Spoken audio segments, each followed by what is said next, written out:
Archer menatap kue di depannya dengan mata berbinar, lalu melirik Yan Jing yang berdiri. Sedikit canggung di samping meja makan, sementara cahaya lilin memantulkan bayangan.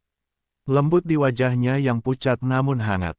Anak itu tersenyum lebar dan segera menyuapkan potongan pertama ke mulutnya sendiri sebelum dengan manja menyodorkan sendok kecil ke arah Yan Jing, memaksanya ikut merasakan. Tawa kecil memenuhi ruang. Makan megah keluarga Lu, tetapi di balik suasana hangat itu, ketegangan menggantung tipis. Seperti benang yang bisa putus kapan saja. Lu Zhan berdiri di sisi lain meja, menatap Yan Jing. Dengan sorot mata yang sulit ditebak, seolah ada ribuan kata yang ingin ia ucapkan namun tertahan oleh kebanggaan dan rahasia yang belum terkuak. Wanita yang mengaku sebagai ibu kandung anak-anak itu berdiri tak jauh dari sana, wajahnya menegang ketika melihat kedekatan yang tak bisa ia tiru. Ia menggenggam tasnya erat-erat, kukunya hampir menancap ke kulit sendiri. Dalam hatinya tumbuh rasa tidak tenang, karena laporan tes yang dijanjikan akan menjadi penentu nasibnya belum diumumkan secara terbuka. Ia datang dengan keyakinan bahwa semuanya sudah diatur, bahwa hasilnya akan menguntungkannya, bahwa posisi Nyonya Lu hampir berada dalam genggamannya. Namun, melihat dua anak itu memeluk Yan Jing tanpa ragu, perasaan cemas mulai merayap seperti racun. Malam semakin larut, setelah anak-anak tertidur dengan perut kenyang dan wajah puas. Suasana rumah menjadi sunyi. Yan Jing membereskan piring di dapur, mencoba mengabaikan detak jantungnya yang terasa tidak beraturan sejak wanita itu muncul kembali dalam hidup mereka. Setiap kali ia melihat wajah Lu Zhan dari sudut mata, ada kilasan aneh yang membuat kepalanya berdenyut, seolah potongan memori berusaha menembus dinding tebal yang selama ini menahannya. Kilatan cahaya pesta topeng, musik yang berdentum pelan, sentuhan tangan hangat di pinggangnya, dan sepasang mata yang menatapnya dengan intensitas yang sama seperti sekarang. Lu Zhan mendekat tanpa suara. Ia berdiri tepat di belakang Yan Jing yang sedang mencuci tangan, lalu meraih handuk dan menyodorkannya dengan gerakan pelan. Udara di antara mereka terasa lebih panas dari biasanya. Yan Jing tidak berani menoleh, takut tatapan pria itu akan membuatnya goyah. Namun suara rendahnya tetap terdengar jelas di telinganya, mengatakan bahwa apapun hasil tes besok, tidak akan mengubah fakta bahwa anak-anak sudah menganggapnya ibu. Kata-kata itu sederhana, tetapi beratnya seperti janji yang tak terucap. Di kamar lain, wanita yang mengaku ibu kandung itu menatap layar ponselnya dengan gelisah. Pesan singkat dari seseorang membuat wajahnya memucat. Hasil tes yang ia yakini sudah dimanipulasi ternyata belum tentu aman. Ada kemungkinan pihak rumah sakit melakukan verifikasi ulang tanpa sepengetahuannya. Ia menggigit bibir, menyadari bahwa jika kebohongannya terbongkar, bukan hanya ia kehilangan kesempatan memasuki keluarga Lu, tetapi juga akan berhadapan dengan konsekuensi yang tak terbayangkan. Namun ia tidak berniat mundur. Ia sudah terlalu jauh melangkah. Keesokan paginya, ruang kerja Lu Zhan dipenuhi suasana tegang. Sebuah amplop coklat tergeletak di atas meja, menjadi pusat perhatian semua orang yang hadir. Nenek keluarga Lu duduk dengan wajah serius, sementara Yan Jing berdiri agak jauh, berusaha menenangkan diri. Ia tidak tahu mengapa jantungnya berdebar seolah hidupnya sendiri yang sedang diadili. Wanita itu berdiri dengan dagu terangkat, berusaha tampak percaya diri, meski telapak tangannya basah oleh keringat. Lu Zhan membuka amplop itu perlahan. Setiap gerakannya terasa seperti detik yang memanjang tanpa akhir. Ia membaca isi laporan tersebut dalam diam, alisnya perlahan mengernyit. Keheningan menyelimuti ruangan, begitu sunyi hingga suara napas pun terdengar jelas. Lalu ia mengangkat pandangannya, menatap wanita itu dengan sorot mata yang berubah dingin. Hasil tes menunjukkan ketidakcocokan biologis. Tidak ada hubungan darah antara wanita itu dan kedua anak tersebut. Kalimat itu sederhana, tetapi efeknya seperti ledakan yang menghancurkan sandiwara yang dibangun dengan susah payah. Wajah wanita itu seketika kehilangan warna. Ia mencoba menyangkal, mengatakan mungkin terjadi kesalahan, mungkin sampel tertukar, mungkin ada konspirasi. Namun tak seorang pun lagi percaya. Nenek Lu berdiri dengan tongkatnya bergetar karena marah. Baginya, keluarga adalah kehormatan, dan mempermainkan darah dagingnya adalah penghinaan terbesar. Ia memerintahkan wanita itu keluar dari rumah sebelum keamanan dipanggil. Tangisan pura-pura berubah menjadi teriakan frustrasi, tetapi tak ada yang melunak. Pintu besar rumah itu tertutup. Dengan suara keras, mengakhiri upaya terakhirnya. Yan Jing merasa lututnya hampir lemas.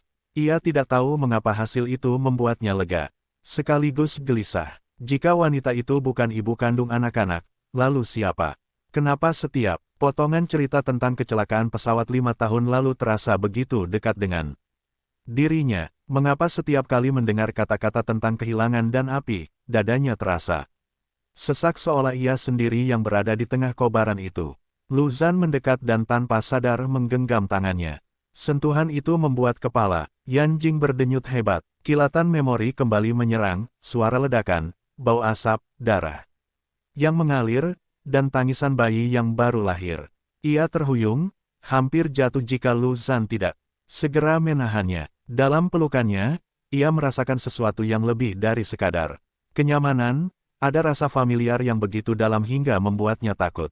Di sudut ruangan, Nenek Lu memperhatikan mereka dengan mata yang penuh perhitungan. Ia mulai menyadari bahwa takdir mungkin sedang bermain dengan cara yang tidak terduga. Anak itu bukan hanya menemukan ibu dalam diri Yan Jing, mungkin mereka benar-benar menemukan ibu kandung mereka tanpa seorang pun menyadarinya. Yan Jing memejamkan mata, air mata mengalir tanpa ia sadari.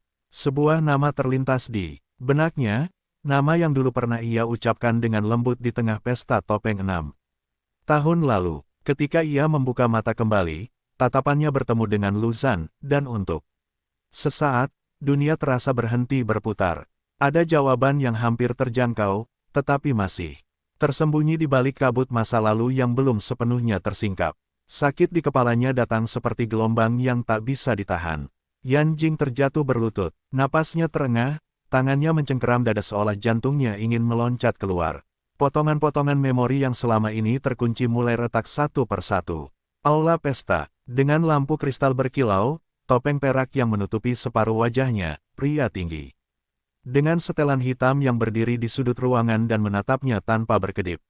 Musik berdentum lembut, tangannya ditarik ke lantai dansa, dan suara rendah itu berbisik di telinganya, mengatakan bahwa jika malam itu adalah mimpi, ia tidak ingin bangun.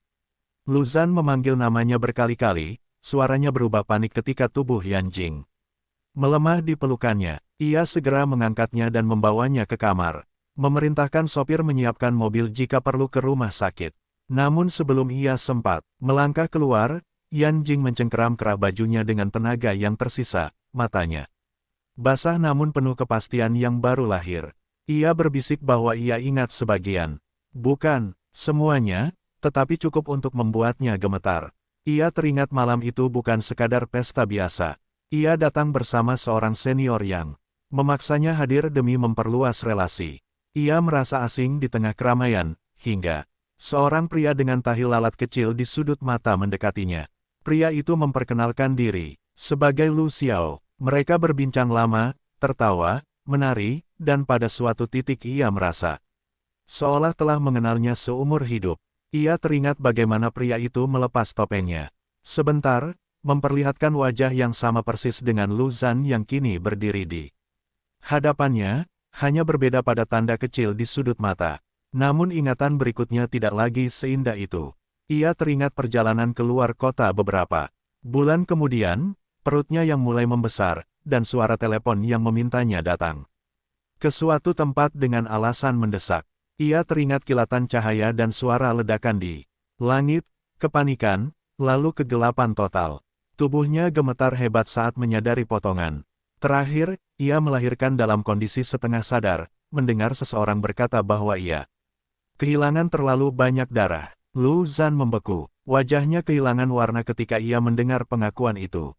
5 tahun lalu, laporan menyatakan bahwa kekasih kakaknya meninggal akibat perdarahan setelah melahirkan anak kembar. Ia sendiri tidak pernah melihat jasadnya, hanya menerima barang peninggalan dan 2 bayi mungil yang menangis tanpa henti. Jika Yan Jing mengingat semua itu, berarti satu hal yang selama ini dianggap pasti ternyata mungkin salah. Nenek Lu yang berdiri di ambang pintu menutup mulutnya dengan tangan bergetar. Ia teringat bagaimana pihak rumah sakit mengatakan jenazah telah dikremasi karena kondisi tubuh yang tidak memungkinkan untuk dipertahankan. Semua keputusan diambil dalam kekacauan dan duka mendalam. Tak seorang pun benar-benar memverifikasi. Yan Jing menatap Lu Zhan dengan mata yang kini tidak lagi kosong. Ia mengatakan bahwa ia ingat wajah pria itu dengan jelas, ingat bagaimana ia menggenggam tangannya sebelum semuanya berubah gelap. Ia juga ingat satu hal yang membuat darahnya membeku. Seseorang berdiri tidak jauh dari ranjang rumah sakit, berbicara pelan kepada dokter, memerintahkan sesuatu yang tidak ia pahami saat itu. Sosok itu terasa familiar, namun wajahnya tertutup. Bayangan, Lu Zhan langsung teringat pada satu nama. Dr. Huo. Pikirannya berputar cepat. Huo adalah orang yang paling dekat dengan Yan Jing selama masa pemulihan. Ia juga yang memberikan obat yang menghambat pemulihan ingatannya. Jika semua ini bukan kebetulan, maka ada kemungkinan besar kecelakaan, kehilangan, dan kebohongan selama 5 tahun terakhir tidak sesederhana takdir buruk. Sementara itu, di luar rumah keluarga Lu, wanita yang sebelumnya diusir berdiri dengan wajah tegang, menelepon seseorang dengan suara gemetar. Ia melaporkan bahwa rencananya gagal, dan tes DNA tidak bisa dimanipulasi sepenuhnya. Di ujung telepon, suara pria terdengar dingin, mengatakan bahwa kegagalan tidak bisa ditoleransi. Ia menutup telepon dengan tangan gemetar, menyadari bahwa ia hanyalah pion kecil dalam permainan yang jauh lebih besar. Kembali di kamar, Yan Jing memegang tangan Lu Zhan dengan erat. Ia berkata bahwa ia tidak yakin apakah pria yang menari bersamanya malam itu adalah Lu Xiao atau Lu Zhan, karena wajah mereka terlalu mirip. Tetapi ia ingat satu hal yang membuat jantungnya bergetar, pria itu pernah mengatakan bahwa ia ingin menjadi penyelamat bagi orang lain, ingin berlari ke dalam api jika perlu. Kalimat itu sama persis dengan yang pernah diucapkan Lu Zhan kepadanya. Beberapa hari lalu, mata mereka saling bertaut, dipenuhi pertanyaan yang tak terucap. Jika yang bersamanya, malam itu adalah Lu Zhan, maka seluruh fondasi yang dibangun atas nama kakaknya akan runtuh. Jika benar itu Lu Xiao, maka mengapa kenangan dan perasaan Yan Jing begitu kuat? Setiap kali ia berada di dekat Lu Zhan, di ruang keluarga, dua anak itu berlarian tanpa mengetahui badai yang sedang berkumpul di atas kepala orang dewasa. Archer tertawa riang sambil memanggil Yan Jing sebagai ibu. Suara kecilnya penuh keyakinan polos. Tawa itu menembus hati Lu Zhan seperti pisau lembut. Apa pun kebenarannya, satu hal tidak bisa ia sangkal, perasaannya terhadap wanita itu bukan lagi sekadar pernikahan kontrak. Yan Jing menarik napas panjang, menahan sisa sakit di kepalanya. Ia berkata bahwa ia ingin kembali ke rumah sakit, ingin melihat catatan medisnya sendiri, ingin tahu siapa yang menandatangani dokumen kematiannya 5 tahun lalu. Ia tidak ingin lagi hidup dalam bayangan setengah kebenaran. Lu Zhan menatapnya dengan tekad yang sama kuat. Jika ada seseorang yang berani mempermainkan hidupnya, keluarganya, dan wanita yang kini berdiri di sisinya, ia tidak akan tinggal diam. Api yang dulu membakar masa kecilnya kini menyala lagi, tetapi kali ini bukan untuk menghancurkan, melainkan untuk menerangi kegelapan yang selama ini menyelimuti mereka. Dan di suatu tempat yang tersembunyi, seseorang mulai menyadari bahwa rahasia yang dikubur selama 5 tahun perlahan-lahan bangkit dari abu, siap menyeret semua yang terlibat ke dalam pusaran kebenaran yang tak bisa lagi dihentikan. Malam itu juga mereka berangkat ke rumah sakit tanpa memberitahu siapapun selain nenek, yang hanya mengangguk dengan wajah suram seolah sudah menduga badai ini akan datang. Mobil melaju membelah jalan kota yang lengang, lampu-lampu jalan memantul di kaca depan. Seperti bayangan masa lalu yang berkelebat cepat dan sulit ditangkap.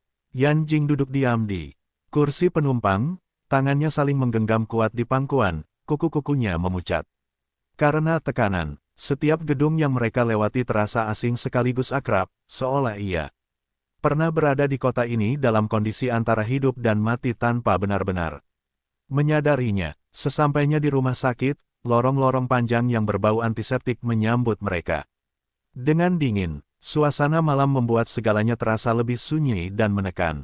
Lu Zhan berjalan di sampingnya, langkahnya mantap namun sorot matanya keras.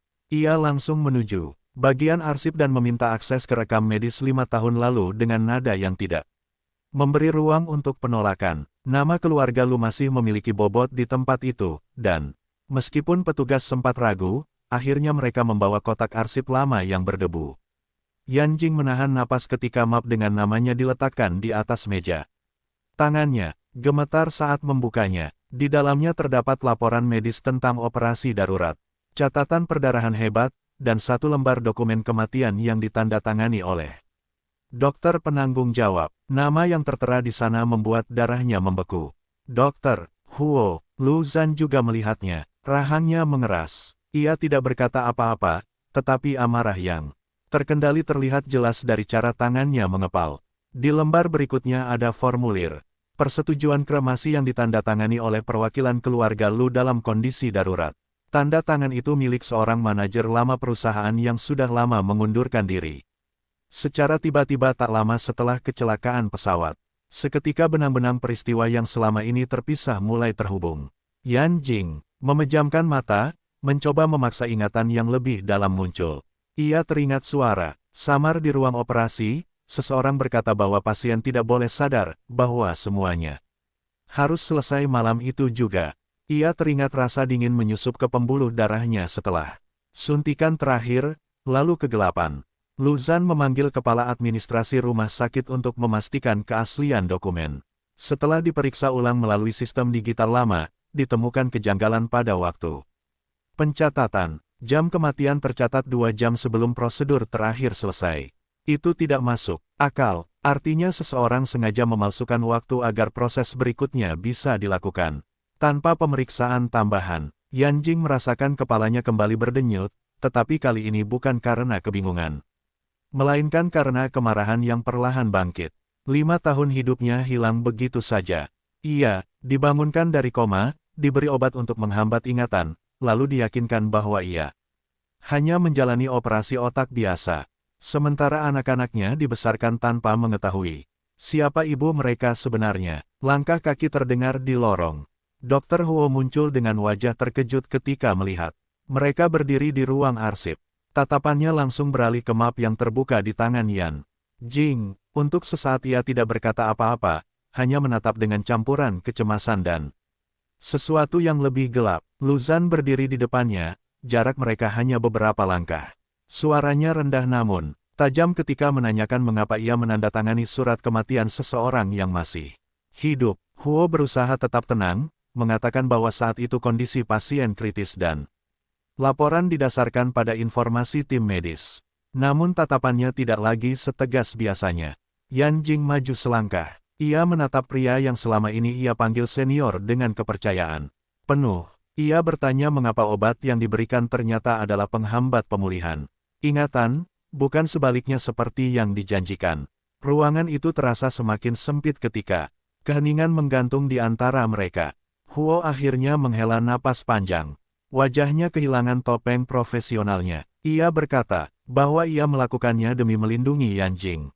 Kecelakaan pesawat itu bukan sekadar musibah. Ada persaingan bisnis yang kejam di baliknya, dan keluarga Lu menjadi target. Jika identitas Yan Jing sebagai kekasih Lu Xiao dan ibu anak-anaknya diketahui publik, ia akan berada dalam bahaya. Menghapus jejaknya dari dunia adalah satu-satunya cara untuk menjaganya tetap hidup. Namun Lu Zhan tidak menerima alasan itu begitu saja. Jika benar demi keselamatan, mengapa selama 5 tahun tidak pernah ada upaya mengembalikan ingatannya? Mengapa ia terus diberi obat yang membuatnya tetap dalam kabut? Pertanyaan itu membuat Huo terdiam. Di luar gedung, hujan mulai turun perlahan, membasahi kaca jendela dan menciptakan pola samar seperti air mata yang tak terlihat. Yan Jing merasakan hatinya retak. Ia menyadari bahwa sebagian dari tindakan Huo mungkin lahir dari perasaan yang lebih dari sekadar tanggung jawab. Dokter, ada kepemilikan, ada keinginan untuk menjaganya tetap di sisi sendiri, jauh dari keluarga Lu. Tatapan Huo akhirnya melembut ketika ia mengakui bahwa ia tidak ingin Yan Jing kembali ke dunia yang telah melukainya. Ia takut jika ingatannya pulih, ia akan kembali kepada keluarga itu dan meninggalkannya. Pengakuan itu jatuh di ruangan seperti batu berat. Lu Zhan melangkah lebih dekat, suaranya kini dingin seperti baja. Ia berkata bahwa apapun alasannya, Tidak seorang pun berhak mencuri 5 tahun kehidupan seseorang dan memutus hubungan seorang ibu dengan anak-anaknya. Kata-kata itu tidak diucapkan dengan teriakan, tetapi dengan ketegasan yang membuat udara terasa beku. Yan Jing berdiri di antara dua pria yang mewakili dua versi masa lalunya. Satu, menyelamatkannya dari kematian fisik, yang lain tanpa sadar terhubung dengan jiwanya. Melalui takdir yang belum sepenuhnya ia pahami, hujan semakin deras, dan di dalam dirinya, sesuatu akhirnya runtuh sepenuhnya. Ia menutup map arsip itu perlahan, lalu mengangkat wajahnya dengan mata yang tidak lagi ragu. Ia berkata bahwa ia akan berhenti minum obat mulai malam ini. Ia ingin mengingat, semuanya, seberapapun menyakitkan. Jika ada bahaya yang menunggu, ia akan menghadapinya sebagai ibu dari dua anak yang telah kehilangan terlalu banyak. Di mata Lu Zhan terpantul sesuatu yang dalam, campuran rasa bersalah, perlindungan, dan cinta yang tidak lagi tersembunyi. Ia tidak menyentuhnya, tetapi berdiri cukup dekat sehingga kehadirannya terasa seperti dinding kokoh di belakangnya. Dan di lorong rumah sakit yang sunyi itu, keputusan telah diambil. Masa lalu yang dikubur, dengan kebohongan mulai bangkit perlahan, dan tidak ada satupun dari mereka yang bisa lagi kembali ke kehidupan yang tenang seperti sebelumnya. Sejak malam itu Yan Jing berhenti meminum obat yang selama ini menahan ingatannya dalam kabut tebal. Hari-hari berikutnya berubah menjadi rangkaian ledakan kecil di dalam kepalanya. Setiap aroma, setiap suara, setiap sudut rumah keluarga Lu seperti kunci yang membuka pintu memori yang lama terkunci. Ia mulai teringat rasa sakit luar biasa saat melahirkan, tangan perawat yang gemetar, dan suara seorang pria yang memanggil namanya dengan panik di luar ruang operasi. Suara itu bukan milik Lu Xiao. Semakin ia memaksa dirinya mengingat, semakin jelas bahwa suara itu adalah suara Lu Zhan. Di sisi lain, Lu Zhan tidak tinggal diam. Ia memerintahkan penyelidikan internal terhadap kecelakaan pesawat 5 tahun lalu, membuka kembali laporan lama yang selama ini dianggap final. Ia menemukan bahwa sebelum pesawat lepas landas, terjadi perubahan daftar penumpang mendadak atas nama Yan Jing. Nama itu seharusnya tidak ada di penerbangan tersebut. Tiketnya dibeli secara anonim dan dibayar tunai melalui perantara. Jejak itu mengarah pada perusahaan bayangan yang pernah terlibat sengketa dengan keluarga Lu. Yan Jing mulai mengalami mimpi yang semakin jelas. Dalam satu mimpi, ia melihat dirinya berdiri di bandara dengan perut yang sudah besar. Ia tidak sendirian. Di sampingnya berdiri Lu Zhan, bukan Lu Xiao. Ia ingat pertengkaran mereka malam sebelumnya. Lu Zhan memintanya membatalkan perjalanan karena ada ancaman terhadap keluarga. Ia bersikeras pergi karena ingin menjauh dari tekanan dan kebingungan identitas yang menghantuinya setelah mengetahui bahwa ia hamil. Ia teringat dengan jelas bahwa pria yang bersamanya malam pesta topeng bukan Lu Xiao, melainkan Lu Zhan yang menyamar karena kakaknya berhalangan hadir. Tahi lalat kecil di sudut mata malam itu hanyalah bayangan lampu yang jatuh di wajahnya. Kenangan itu menghantamnya dengan keras hingga ia terbangun dengan napas terengah dan tubuh basah oleh keringat. Pagi itu ia menatap Lu Zhan dengan mata berbeda. Ada kesadaran baru yang membuat dadanya sesak. Tanpa berkata apa-apa ia mendekatinya dan bertanya satu hal, apakah malam pesta topeng 6 tahun lalu ia menggantikan kakaknya. Wajah Lu Zhan yang biasanya tenang akhirnya retak. Ia tidak bisa lagi berbohong. Ia mengakui bahwa ia datang menggantikan Lu Xiao, yang sedang berada di luar negeri. Ia tidak menyangka akan bertemu seseorang yang membuatnya kehilangan kendali. Ia tidak pernah berniat menipu, tetapi setelah mengetahui Yan Jing hamil dan kakaknya jatuh cinta padanya setelah pertemuan singkat lain, semuanya menjadi rumit. Ia memilih diam demi menjaga kehormatan keluarga dan perasaan kakaknya. Pengakuan itu membuat waktu terasa berhenti. Yan Jing merasakan tanah di bawah kakinya menghilang. Jika yang bersamanya malam itu adalah Lu Zhan, maka ayah biologis anaknya adalah pria yang selama 5 tahun membesarkan mereka sebagai paman. Air matanya jatuh tanpa suara. Ia mengingat kembali hari di ruang operasi ketika suara yang memanggil namanya penuh ketakutan adalah suara yang sama yang kini berdiri di depannya. Lu Zhan mendekat perlahan, tetapi tidak menyentuhnya. Ia berkata bahwa setelah kecelakaan pesawat, ia menemukan bahwa Yan Jing tidak terdaftar secara resmi sebagai korban meninggal. karena tubuhnya tidak ditemukan. Namun laporan medis menyatakan ia meninggal akibat perdarahan setelah melahirkan. Ia menerima kenyataan itu dengan menghancurkan dirinya sendiri dalam pekerjaan dan tim penyelamat, menyalahkan diri karena tidak mampu melindunginya. Sementara mereka bergulat dengan kebenaran yang menyakitkan, laporan investigasi yang diperintahkan Luzan akhirnya menemukan fakta mengejutkan. Pesawat yang ditumpangi Yan Jing mengalami sabotase ringan pada sistem bahan bakar. Tujuannya bukan untuk menjatuhkan semua penumpang, melainkan menciptakan kekacauan dan menyingkirkan target tertentu. Nama target itu adalah Luzan. Tiket Yan Jing dibeli atas namanya untuk mengalihkan perhatian dan memastikan bahwa jika terjadi sesuatu, keluarga Lu akan lumpuh oleh duka dan konflik internal. Semua benang akhirnya mengarah pada satu sosok yang selama ini bergerak di balik layar. Seorang mantan direktur perusahaan yang pernah diberhentikan karena penyalahgunaan dana. Ia bekerja sama dengan pesaing bisnis untuk menghancurkan keluarga Lu dari dalam. Dr. Huo dimanfaatkan dengan janji posisi dan keuntungan besar, memaksanya memilih antara etika dan ambisi. Yan Jing berdiri di ruang tamu ketika semua fakta itu dipaparkan. Dunia yang selama ini ia anggap kacau kini tersusun menjadi gambaran utuh yang kejam. Ia bukan hanya korban kecelakaan, tetapi bagian dari rencana untuk menghancurkan pria yang dicintainya. Dua anak, yang selama ini ia asuh dengan penuh kasih ternyata adalah darah dagingnya sendiri, lahir di tengah konspirasi dan kebohongan. Anak-anak itu berlari ke arahnya tanpa mengetahui badai yang baru saja berlalu. Archer memeluk kakinya sambil tertawa, dan Achen memanggilnya ibu dengan suara ceria. Yan Jing berlutut dan memeluk mereka erat, kali ini dengan kesadaran penuh bahwa mereka adalah bagian dari dirinya, bukan hanya karena ikatan hati, tetapi karena darah dan kehidupan yang ia pertaruhkan. Luzan berdiri beberapa langkah di belakangnya. Untuk pertama kalinya tidak ada lagi jarak kontrak di antara mereka. Ia berjalan mendekat dan berlutut bersama, memeluk ketiganya. Dalam satu lingkaran yang rapuh namun utuh. Ia tidak mengucapkan janji besar, hanya mengatakan bahwa mulai sekarang tidak akan ada lagi rahasia. Di luar rumah, polisi telah bergerak menangkap dalang di balik sabotase.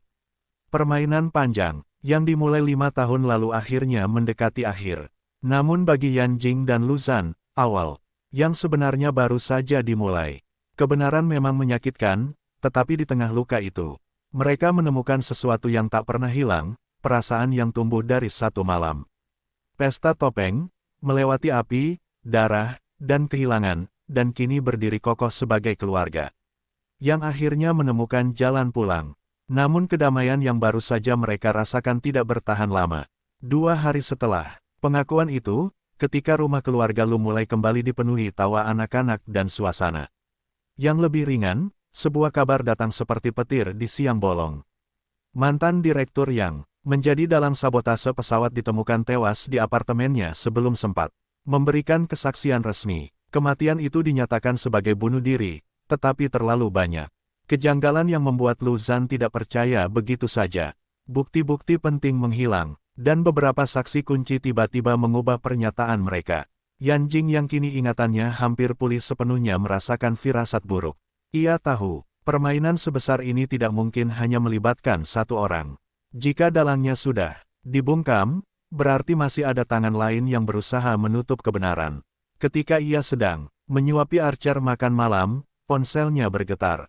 Nomor tak dikenal mengirimkan satu pesan singkat berisi foto lama dirinya di ruang operasi 5 tahun lalu, lengkap dengan keterangan waktu yang menunjukkan ia masih hidup saat surat kematian ditandatangani. Di bawah foto itu tertulis kalimat dingin, jika ingin tahu siapa yang benar-benar ingin Luzan mati.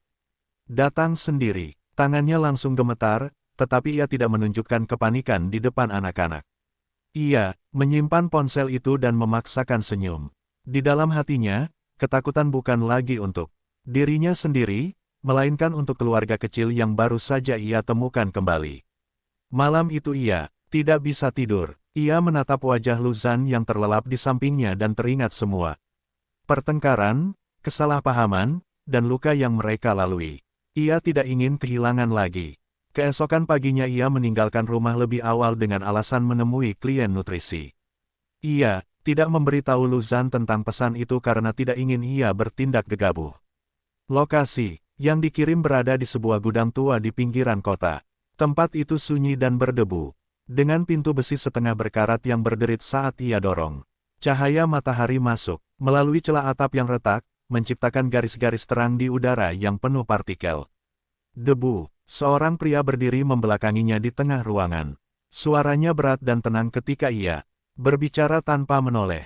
Ia mengatakan bahwa kematian mantan direktur hanyalah pembersihan jejak, dan bahwa target sebenarnya sejak awal memang Luzan, bukan perusahaan semata. Ia mengungkapkan bahwa ayah Luzan dulu pernah menyingkirkan seseorang dari posisi tinggi dalam bisnis keluarga, menghancurkan karir dan masa depannya. Dendam itu diwariskan seperti api yang tak pernah padam. Yan Jing menahan napas ketika pria itu akhirnya berbalik. Wajahnya tidak asing. Ia pernah melihatnya sekilas di rumah sakit 5 tahun lalu, berdiri di ujung lorong saat ia setengah sadar. Dialah yang berbicara dengan Dr. Huo malam itu. Ia bukan sekadar pesaing bisnis, melainkan kerabat jauh keluarga Lu yang merasa dikhianati dan disingkirkan. Pria itu berkata bahwa kecelakaan pesawat dirancang untuk membuat Luzan hancur secara mental. Jika tidak mati secara fisik, ia akan mati perlahan oleh rasa bersalah dan kehilangan. Yan Jing hanyalah bidak yang kebetulan terlibat karena berada di sisi yang salah dari cinta. Ia tertawa kecil, mengatakan bahwa takdir memang kejam karena justru wanita yang ingin ia jadikan senjata kini menjadi kelemahan terbesar Luzan. Yan Jing tidak mundur. Ia berdiri tegak meski jantungnya berdegup kencang. Ia mengatakan bahwa dendam yang diwariskan hanya akan melahirkan kehancuran baru, dan bahwa 5 tahun penderitaan sudah cukup untuk membayar kesalahan masa lalu. Namun pria itu hanya tersenyum dingin. Ia mengeluarkan ponsel dan memperlihatkan rekaman kamera pengawas yang menunjukkan seseorang memasang alat kecil di mobil Luzan pagi itu. Dunia Yan Jing seperti runtuh seketika. Ia tidak berpikir panjang. Ia berbalik dan berlari keluar gudang, mengabaikan teriakan di belakangnya. Tangannya gemetar saat mencoba menelepon Luzan, tetapi panggilannya tidak terjawab. Setiap detik terasa seperti jarum yang menusuk dadanya. Ia membayangkan mobil itu melaju di jalan raya, anak-anak mungkin ada di dalamnya, dan alat yang entah kapan akan meledak. Ia akhirnya berhasil menghubungi sopir rumah. Ternyata pagi itu Luzan mengendarai mobil sendiri menuju kantor, sementara anak-anak tetap di rumah bersama nenek. Sedikit kelegaan muncul, tetapi bahaya tetap nyata. Ia menghubungi polisi sambil terus mencoba menelepon suaminya. Di sisi lain kota, Luzan sedang memimpin rapat ketika ponselnya bergetar berkali-kali. Ia melihat panggilan dari Yan Jing dan sesuatu di dalam dirinya langsung terasa tidak beres. Ia keluar ruangan dan mengangkat telepon tepat saat suara Yan Jing yang terengah-engah meneriakkan peringatan tentang mobilnya. Tanpa ragu ia menghentikan mobil di pinggir jalan, yang relatif sepi dan segera keluar, menjauh beberapa meter. Detik-detik berikutnya terasa seperti keheningan sebelum badai. Lalu suara ledakan memecah udara, api menyembur dari bagian bawah kendaraan, dan serpihan logam beterbangan. Luzan terlempar ke tanah oleh gelombang kejut. Telinganya berdenging keras. Asap hitam membumbung tinggi ke langit, menarik perhatian orang-orang di sekitar. Yan Jing yang masih berada di dalam taksi mendengar kabar ledakan dari radio polisi yang terhubung ke panggilan daruratnya. Air mata mengalir deras tanpa bisa ia tahan. Ia hanya bisa berdoa dalam hati agar ia tidak terlambat lagi seperti 5 tahun lalu. Beberapa menit kemudian teleponnya berdering. Suara Luzan terdengar serak namun hidup. Ia mengatakan bahwa ia selamat, hanya luka ringan. Dunia yang sempat berhenti berputar kembali bergerak. Yan Jing menutup wajahnya dengan tangan, menangis bukan karena takut lagi, melainkan karena menyadari betapa tipisnya garis antara kehilangan dan keajaiban. Permainan belum selesai. Dendam lama masih berusaha menelan mereka. Tetapi kali ini, mereka tidak lagi berjalan sendiri-sendiri dalam kegelapan. Kali ini mereka berdiri bersama, mengetahui kebenaran, dan siap menghadapi siapapun yang mencoba memisahkan keluarga. Yang akhirnya mereka temukan kembali. Ledakan itu menjadi garis pemisah yang jelas antara masa lalu dan perang yang sesungguhnya. Setelah Luzan dilarikan ke rumah sakit dengan luka ringan dan beberapa jahitan di lengan, Berita percobaan pembunuhan menyebar cepat di kalangan bisnis Jiangcheng. Polisi menemukan sisa alat peledak dengan sistem pemicu jarak jauh, cukup canggih untuk menunjukkan bahwa pelakunya bukan orang sembarangan. Namun seperti sebelumnya, jejak digitalnya bersih. Seseorang dengan sumber daya besar berdiri di balik semua ini. Yan Jing duduk di samping ranjang rumah sakit, menatap perban putih yang melilit lengan suaminya. Kali ini ia tidak menyembunyikan apapun. Ia menceritakan pertemuannya di gudang. Tua, wajah pria itu, ancaman yang diucapkannya, dan rekaman yang ditunjukkan. Lu Zhan tidak memarahinya karena pergi sendiri. Ia hanya menggenggam tangannya erat, seolah memastikan ia benar-benar ada dan tidak akan menghilang lagi. Di matanya tidak ada lagi jarak atau keraguan, hanya tekad yang semakin mengeras. Nama pria itu segera teridentifikasi sebagai Lu Mingyuan, sepupu jauh ayah Lu Zhan yang dulu tersingkir dari kepemimpinan keluarga setelah terlibat skandal penggelapan dana. Selama bertahun-tahun ia hidup di luar negeri, membangun jaringan bisnis gelap dan menunggu kesempatan untuk membalas dendam. Ia tidak pernah menyerang secara langsung, melainkan perlahan menggerogoti dari bayangan, memanfaatkan ambisi orang lain seperti mantan direktur dan bahkan Dr. Huo. Kali ini Lu Zhan tidak hanya menyerahkan semuanya pada polisi. Ia mengaktifkan jaringan internal perusahaan dan tim keamanan pribadi.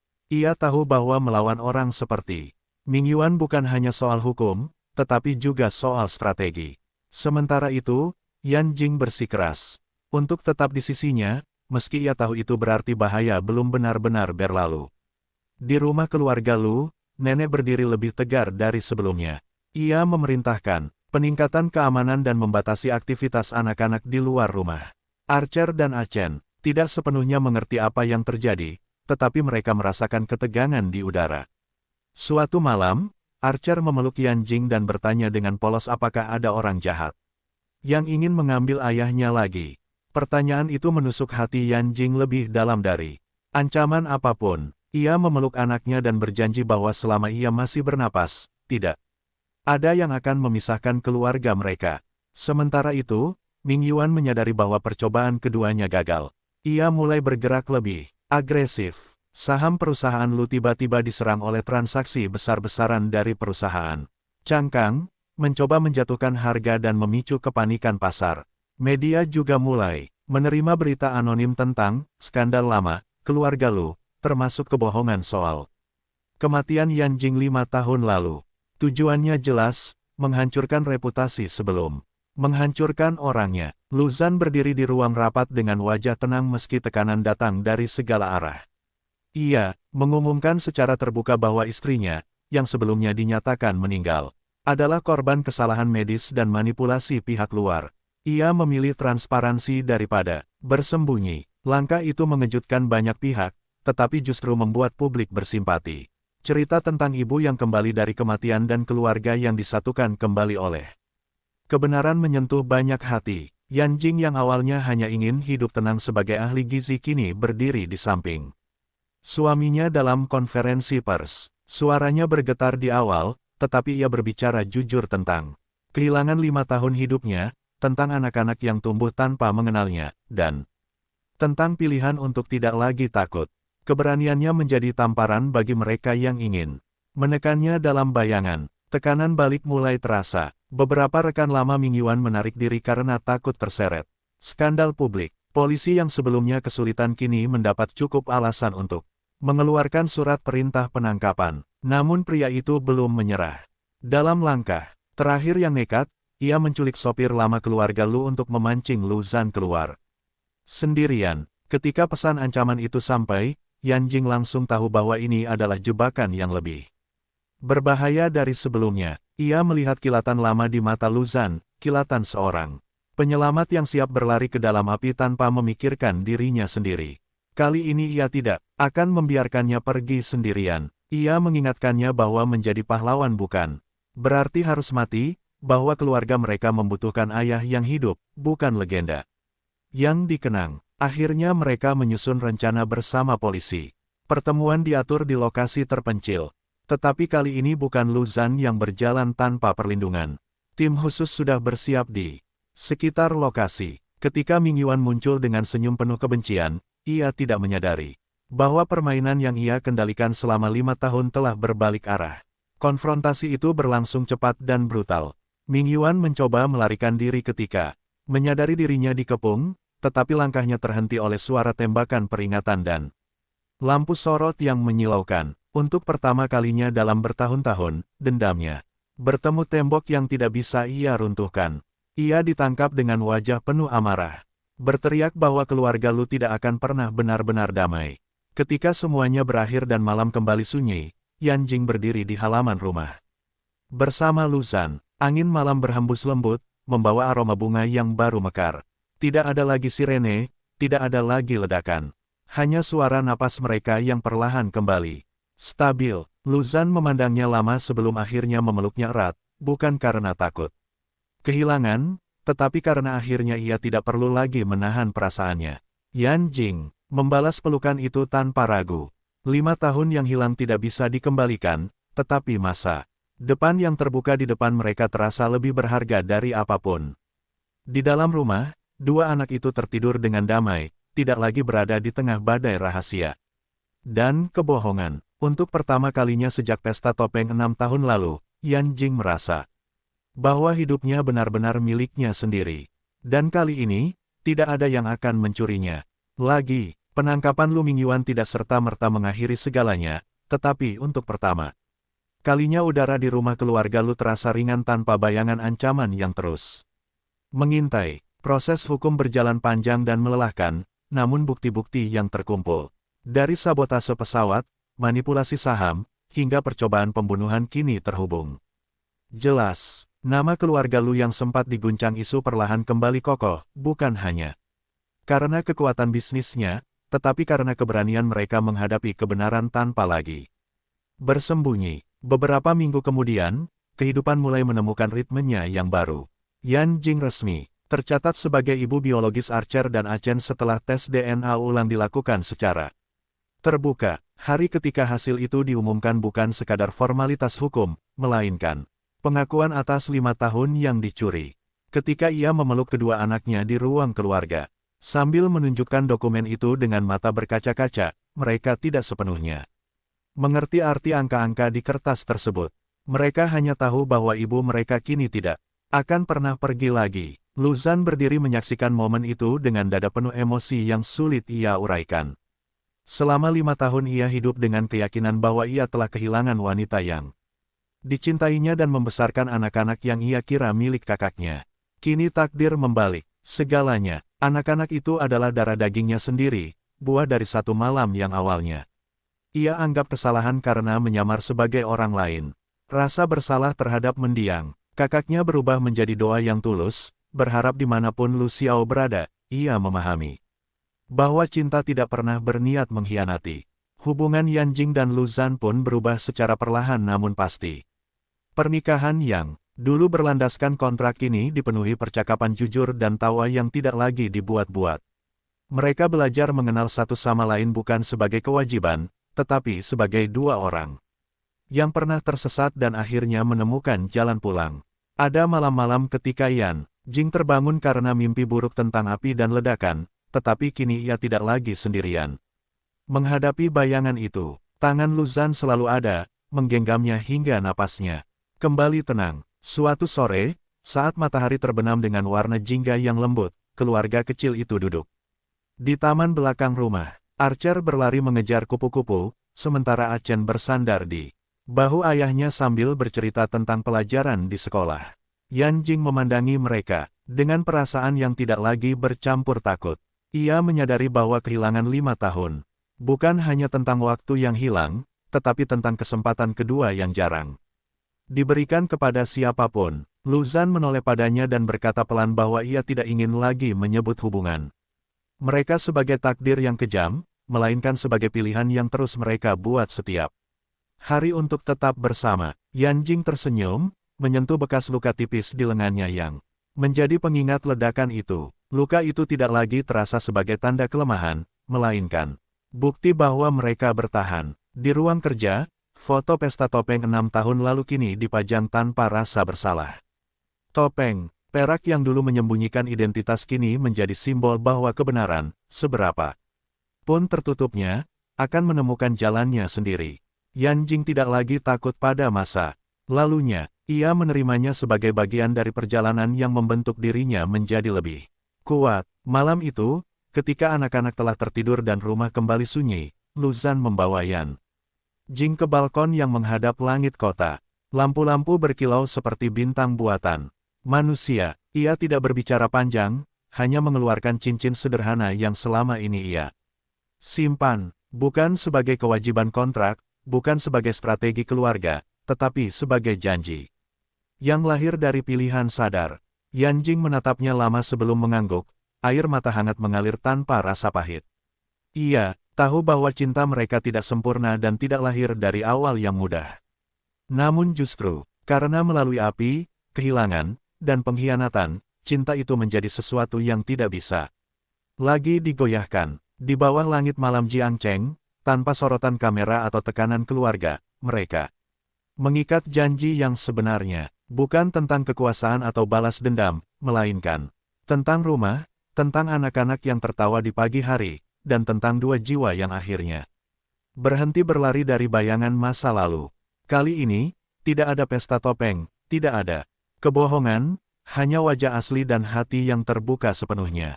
Waktu berlalu dengan tenang, seolah badai panjang yang pernah mengoyak hidup mereka kini hanya menjadi gema jauh di belakang. Namun ketenangan itu bukanlah kehampaan, melainkan ruang untuk membangun sesuatu yang selama ini tertunda. Yan Jing mulai kembali bekerja, bukan lagi sekadar sebagai ahli gizi yang disembunyikan dalam bayang-bayang keluarga besar, tetapi sebagai wanita yang berdiri dengan identitas utuh. Ia membuka pusat konsultasi nutrisi untuk ibu dan anak, terinspirasi dari pengalaman pribadinya tentang kehilangan, pemulihan, dan arti kesempatan kedua. Tempat itu tidak megah, tetapi hangat, dipenuhi warna lembut dan tawa bayi yang membuat dadanya selalu terasa penuh. Luzan sering datang menjemputnya di sore hari bersama Archer dan Achen. Anak-anak itu, kini semakin mirip dengannya, bukan hanya dari wajah, tetapi dari sorot mata yang keras kepala dan penuh keberanian. Setiap kali Yan Jing melihat mereka berlari ke arah ayahnya dengan gembira, ia teringat betapa dekatnya ia pernah kehilangan semua ini. Ia tidak lagi menyesali 5 tahun yang hilang, karena tanpa perjalanan itu, ia mungkin tidak akan memahami betapa berharganya momen sederhana seperti makan malam bersama. Suatu hari di awal musim semi, keluarga Lu mengadakan upacara kecil di makam keluarga. Untuk Lu Xiao, udara sejuk dan bunga-bunga putih tertata rapi di depan batu nisan yang sederhana namun terawat. Yan Jing berdiri di samping Luzan, menggenggam tangannya erat. Tidak ada lagi rasa bersalah atau bayangan yang menekan. Ia membungkuk dengan tulus, berterima kasih dalam hati kepada pria yang tanpa sengaja menjadi bagian dari simpul takdir mereka. Jika bukan karena kebetulan dan kesalahpahaman yang rumit itu, ia mungkin tidak akan pernah bertemu dengan cinta yang kini ia miliki.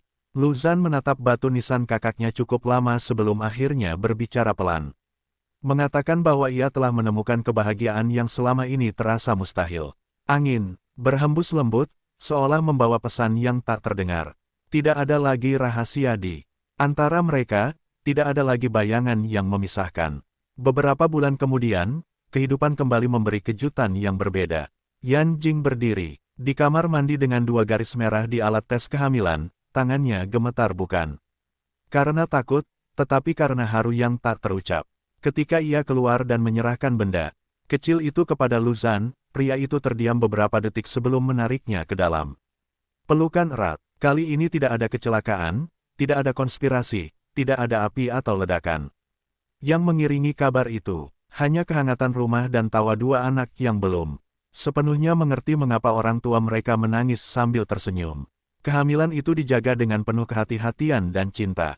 Setiap kontrol rutin menjadi momen yang mereka nikmati bersama, bukan dengan bayangan kehilangan, melainkan dengan keyakinan. Archer dan Achen dengan antusias berbicara pada perut ibunya setiap malam, bersaing menentukan nama untuk adik mereka. Rumah yang dulu terasa besar dan dingin kini penuh suara dan rencana masa depan. Pada suatu malam yang tenang, ketika Yan Jing berdiri di balkon seperti bertahun lalu, ia memandang langit kota dengan perasaan berbeda. Dulu ia berdiri di sana dengan luka dan kebingungan, Kini ia berdiri dengan hati yang utuh. Lu Zhan mendekat dari belakang. Memeluknya dengan lembut, tangannya melingkari perutnya yang mulai membulat.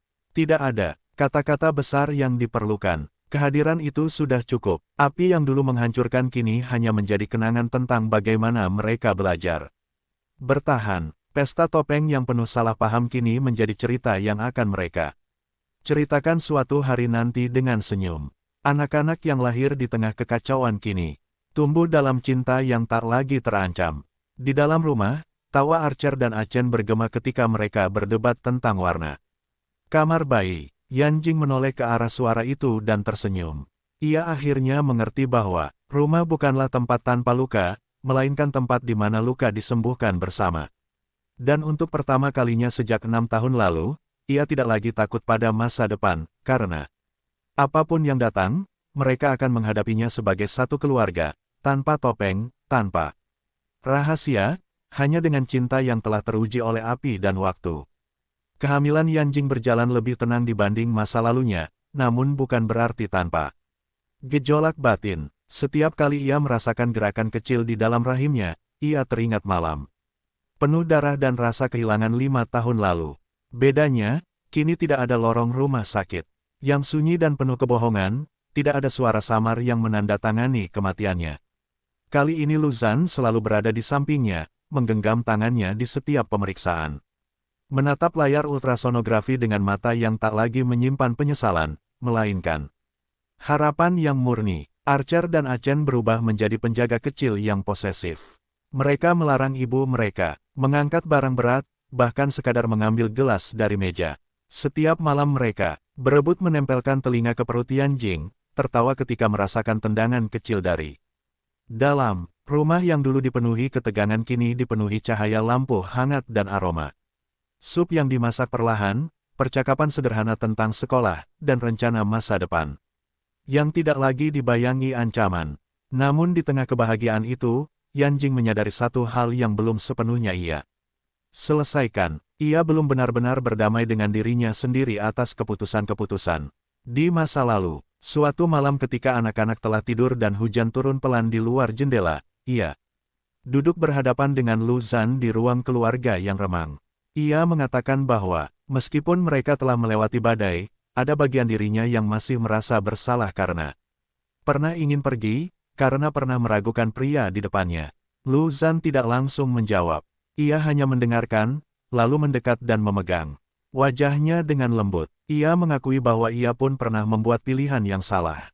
Menyembunyikan identitasnya di pesta topeng, membiarkan kesalahpahaman tumbuh demi menjaga orang lain, dan pada akhirnya hampir kehilangan segalanya. Mereka bukan korban takdir semata, tetapi juga manusia yang belajar melalui kesalahan. Dan justru karena itulah, mereka kini berdiri lebih kuat. Percakapan malam itu menjadi titik sunyi yang dalam, bukan karena konflik, melainkan karena penerimaan. Untuk pertama kalinya mereka tidak membicarakan ancaman, masa lalu, atau luka, melainkan tentang bagaimana mereka ingin menjadi orang tua yang lebih baik, bagaimana mereka ingin membesarkan anak-anak tanpa rahasia, tanpa kebohongan yang diwariskan. Bulan-bulan berlalu cepat, hari persalinan tiba di pagi yang cerah, seolah alam sendiri ingin menyambut kehidupan baru dengan damai. Yanjing merasakan kontraksi pertama di kamar. Tidur yang dulu pernah menjadi saksi ketakutan dan jarak di antara mereka. Kali ini ia tidak panik. Lu Zhan mengantarnya ke rumah sakit dengan tangan yang tidak berhenti menggenggamnya. Di ruang bersalin, ketika rasa sakit datang bergelombang, ia memejamkan mata dan memfokuskan pikirannya pada suara-suara yang ia cintai, pada tawa anak-anaknya, pada pelukan hangat yang menunggunya. Tangisan bayi akhirnya memenuhi ruangan, nyaring dan kuat. Seorang anak perempuan lahir, dengan sehat, kulitnya merah muda dan jari-jarinya kecil menggenggam udara seolah menuntut dunia untuk menerimanya. Ketika bayi itu diletakkan di dada Yanjing, air mata yang mengalir kali ini bukan karena kehilangan, melainkan karena kepenuhan yang tak terlukiskan. Lu Zhan berdiri di sampingnya, matanya basah tanpa ia sembunyikan. Archer dan Achen datang kemudian, berdiri canggung namun penuh rasa ingin tahu di sisi ranjang rumah sakit. Mereka menatap adik mereka dengan campuran kagum dan tanggung jawab baru. Yan Jing memandangi ketiga anaknya dan merasa hidupnya akhirnya membentuk lingkaran yang utuh. Dari pesta topeng, api, kehilangan, hingga kelahiran kembali, semuanya mengarah pada momen ini. Malam setelah mereka pulang ke rumah, keluarga kecil itu berkumpul di kamar bayi yang baru dihias. Lampu tidur memancarkan cahaya lembut, dan bayi kecil itu tertidur dalam buayan. Lu Zan memeluk Yan Jing dari belakang, dagunya bersandar di bahunya. Tidak ada kata-kata dramatis, tidak ada janji besar, hanya keheningan hangat yang dipenuhi rasa syukur. Yan Jing menatap wajah bayi mereka dan menyadari bahwa masa lalu tidak lagi memiliki kuasa untuk menyakitinya. Luka yang pernah ia bawa kini menjadi bagian dari cerita yang menguatkannya. Ia tidak lagi takut pada kebetulan, pada takdir, atau pada topeng yang pernah menutupi kebenaran. Karena kini ia tahu, apapun yang terjadi, mereka telah belajar berjalan tanpa menyembunyikan wajah, tanpa menahan cinta. Di luar jendela, angin malam berembus lembut, membawa aroma bunga yang mekar. Di dalam rumah, 3 anak tertidur dengan damai, dan 2 orang dewasa yang pernah hampir kehilangan.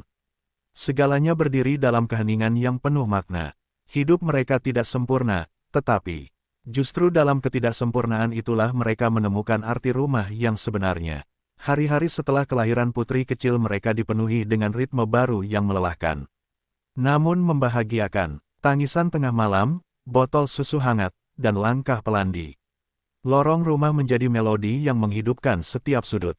Yan Jing yang pernah terbaring tak berdaya di ranjang rumah sakit kini berjalan perlahan sambil menggendong bayinya. Rambutnya terurai sederhana, wajahnya tanpa riasan namun bercahaya oleh ketenangan yang lahir dari hati yang utuh. Ia tidak lagi merasa dikejar waktu atau dibayangi kehilangan. Setiap detik terasa seperti hadiah yang ia genggam erat. Lu Zan berubah dalam cara yang tidak pernah ia bayangkan sebelumnya. Pria yang dulu dikenal dingin dan tegas di ruang rapat kini terbangun lebih dulu untuk mengganti popok. Menggendong bayi mereka sambil berjalan bola-balik agar Yan Jing bisa beristirahat lebih lama. Archer dan Achen memperhatikan ayah mereka dengan mata berbinar, seolah menyadari bahwa kekuatan bukan hanya tentang keberanian menghadapi api, tetapi juga tentang kesabaran di tengah tangisan kecil.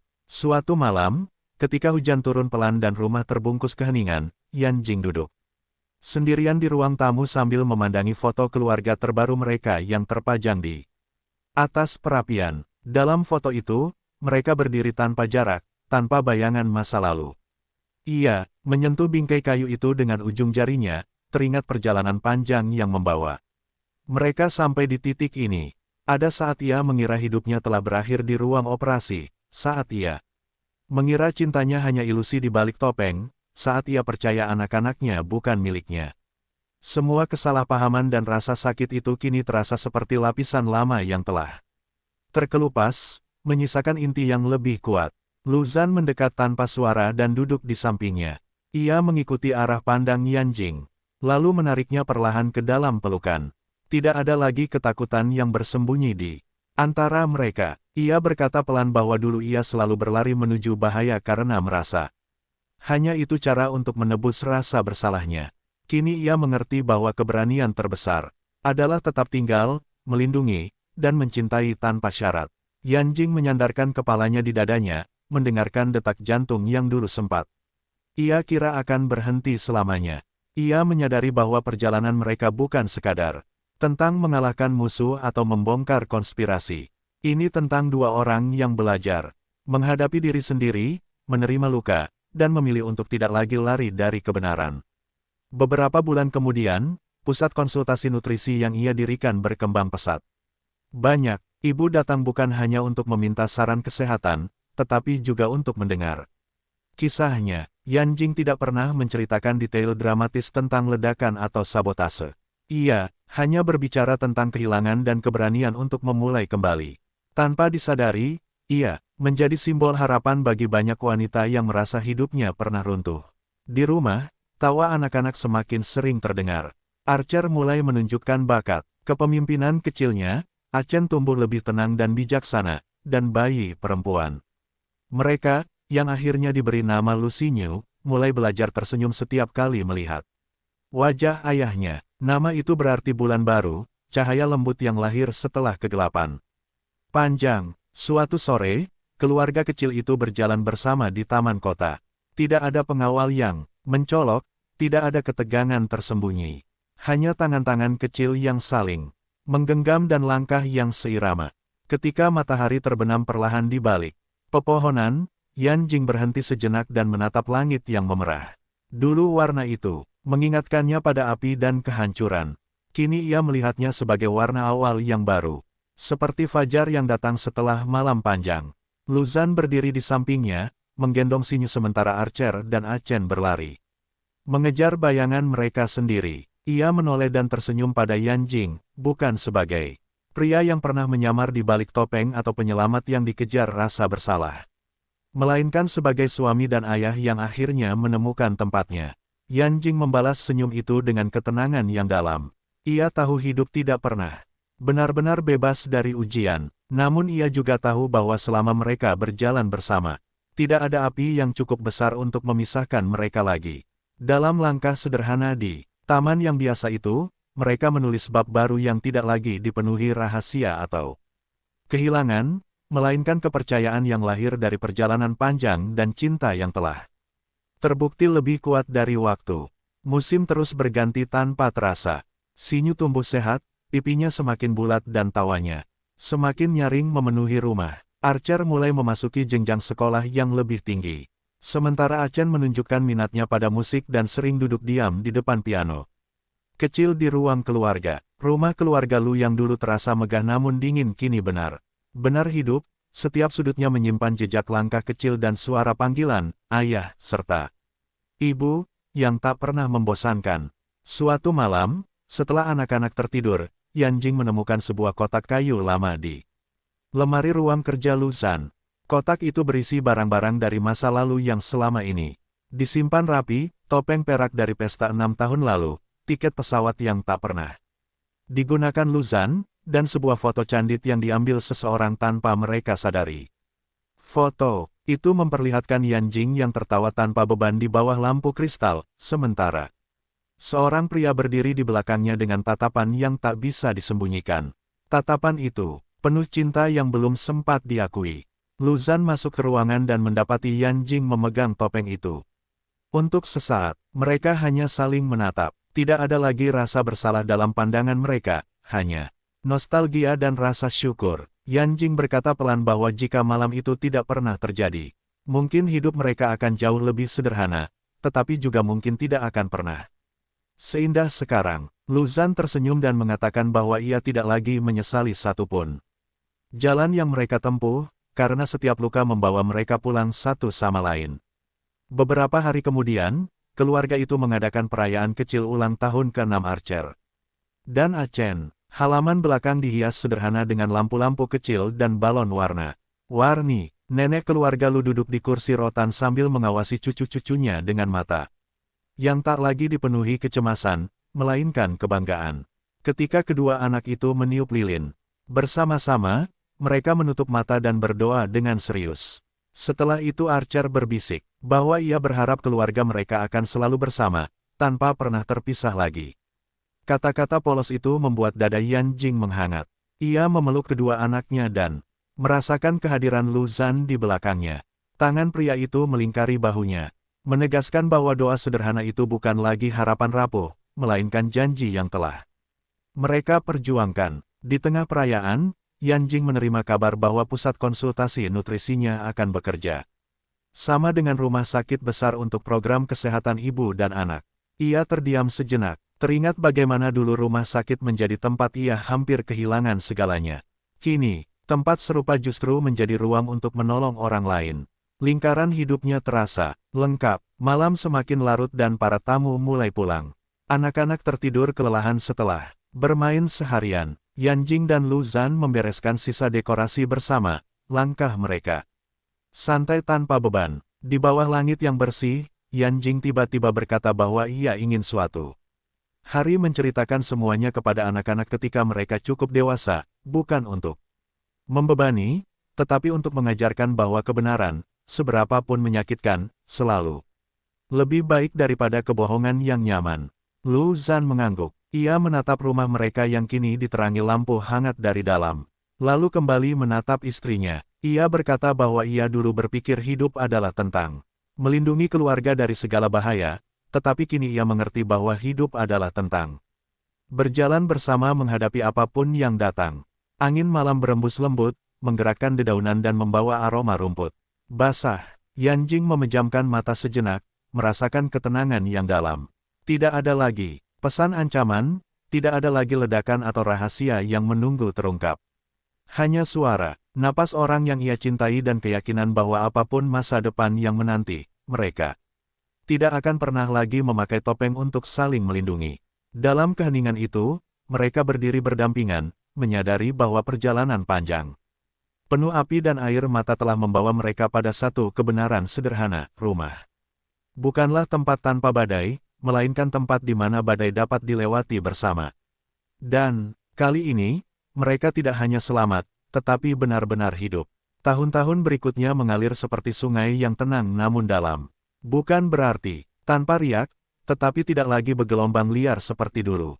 Sinyu mulai belajar berjalan, dengan langkah goyah yang selalu diikuti sorak-sorai Archer dan Achen. Setiap kali ia terjatuh, Luzan refleks hendak mengangkatnya, namun Yan Jing sering menahan dengan senyum lembut, membiarkan putri kecil mereka belajar bangkit sendiri. Mereka tidak lagi membesarkan anak-anak dengan rasa takut akan kehilangan, melainkan dengan keberanian untuk tumbuh. Pusat konsultasi Yan Jing berkembang menjadi yayasan kecil yang membantu ibu-ibu dengan kehamilan berisiko tinggi. Ia secara pribadi menangani kasus-kasus yang mengingatkannya pada dirinya sendiri dulu. Ketika melihat seorang ibu menangis karena takut kehilangan bayinya, ia menggenggam tangan wanita itu dengan tatapan penuh keyakinan, bukan karena ia menjanjikan keajaiban, tetapi karena ia memahami ketakutan itu hingga ke tulang. Dari tragedinya sendiri, ia menumbuhkan kekuatan untuk orang lain. Lu Zhan juga berubah. Ia tetap tegas dalam bisnis, namun tidak lagi membiarkan pekerjaannya menggerogoti hidupnya. Ia lebih sering pulang sebelum matahari terbenam, menyempatkan diri menghadiri pertunjukan sekolah Achen atau latihan olahraga Archer. Kadang ia duduk diam, memperhatikan Yan Jing membaca buku cerita untuk Sinyu, dan dalam keheningan itu ia merasa hidupnya lebih utuh daripada semua pencapaian perusahaan.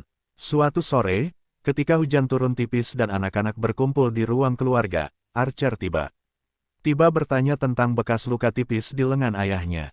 Ruangan menjadi sunyi sejenak. Yan Jing dan Luzan saling berpandangan, menyadari bahwa waktu untuk berbagi kisah perlahan mendekat. Dengan bahasa sederhana dan tanpa detail kelam, mereka menceritakan bahwa dulu ada orang jahat yang ingin menyakiti keluarga mereka, tetapi mereka berhasil melewatinya.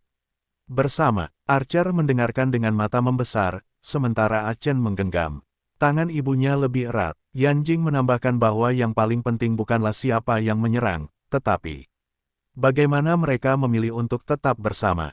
Anak-anak itu mungkin belum sepenuhnya memahami kedalaman maknanya, tetapi benih itu telah ditanam.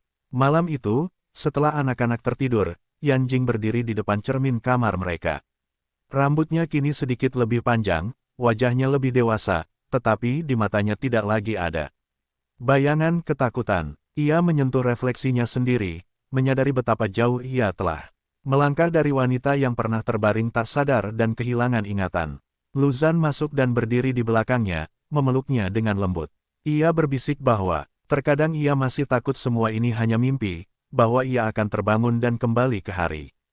Hari ketika rumah terasa kosong dan penuh penyesalan. Yan Jing menoleh dan menatapnya. Dengan tatapan yang tenang, ia mengatakan bahwa jikapun ini mimpi, mereka telah bermimpi terlalu lama untuk menyerah sekarang. Di luar jendela, kota Jiangcheng bersinar dengan lampu-lampu malam. Tidak ada lagi sirene, tidak ada lagi bayangan konspirasi. Hanya kehidupan biasa yang justru terasa luar biasa. Setelah semua yang mereka lalui, beberapa bulan kemudian, keluarga itu melakukan perjalanan singkat ke pantai. Mereka berjalan tanpa alas kaki di atas pasir basah, ombak kecil menyentuh kaki mereka. Sinyu tertawa ketika air mengenai gaunnya. Archer mencoba membangun istana pasir, dan Achen duduk memandangi cakrawala dengan ekspresi tenang yang mengingatkan pada ayahnya. Yan Jing berdiri memandang laut luas, angin meniup rambutnya ke belakang. Dulu ia pernah merasa hidupnya terombang-ambing seperti kapal tanpa arah. Kini ia merasa seperti jangkar yang tertanam kuat. Luzan mendekat, menyelipkan tangannya ke dalam tangannya, dan mereka berdiri berdampingan tanpa perlu bicara. Gelombang datang dan pergi, meninggalkan jejak yang segera terhapus. Tetapi langkah kaki mereka di pasir, meski akan hilang oleh air, telah tercetak dalam perjalanan panjang yang tidak akan pernah terhapus dari hati mereka. Mereka bukan lagi dua orang yang dipertemukan oleh kesalahpahaman dan api, melainkan pasangan yang memilih satu sama lain setiap hari.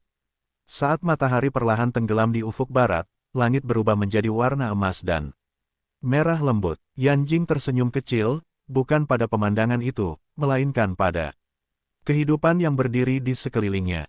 Ia tahu bahwa masa depan tetap penuh kemungkinan, baik terang maupun gelap. Namun satu hal pasti, apapun yang datang, mereka akan menghadapinya bersama, tanpa topeng, tanpa rahasia, hanya dengan cinta yang telah teruji oleh waktu dan api. Dan di bawah langit senja itu, keluarga kecil mereka berjalan pulang, meninggalkan jejak di pasir yang mungkin akan hilang oleh ombak, tetapi tak akan pernah hilang dari jiwa mereka. Tahun-tahun berlalu tanpa mereka sadari. Waktu tidak lagi terasa sebagai sesuatu yang harus dikejar atau ditakuti, melainkan sebagai sahabat yang berjalan berdampingan. Archer tumbuh menjadi remaja dengan tinggi yang hampir menyamai ayahnya, sorot matanya tegas namun hangat. Achen semakin tenggelam dalam musik, jemarinya lincah di atas tuts piano, sering menciptakan melodi yang membuat Yan Jing terdiam di ambang pintu, menyadari bahwa anak yang dulu ia lahirkan dalam kekacauan kini mampu menciptakan harmoni. Sinyu menjadi cahaya kecil yang ceria, berlari di antara mereka dengan tawa yang tidak pernah gagal mencairkan suasana. Suatu malam musim gugur, keluarga itu berkumpul di ruang makan setelah makan malam. Sederhana, tidak ada tamu penting, tidak ada rapat mendesak.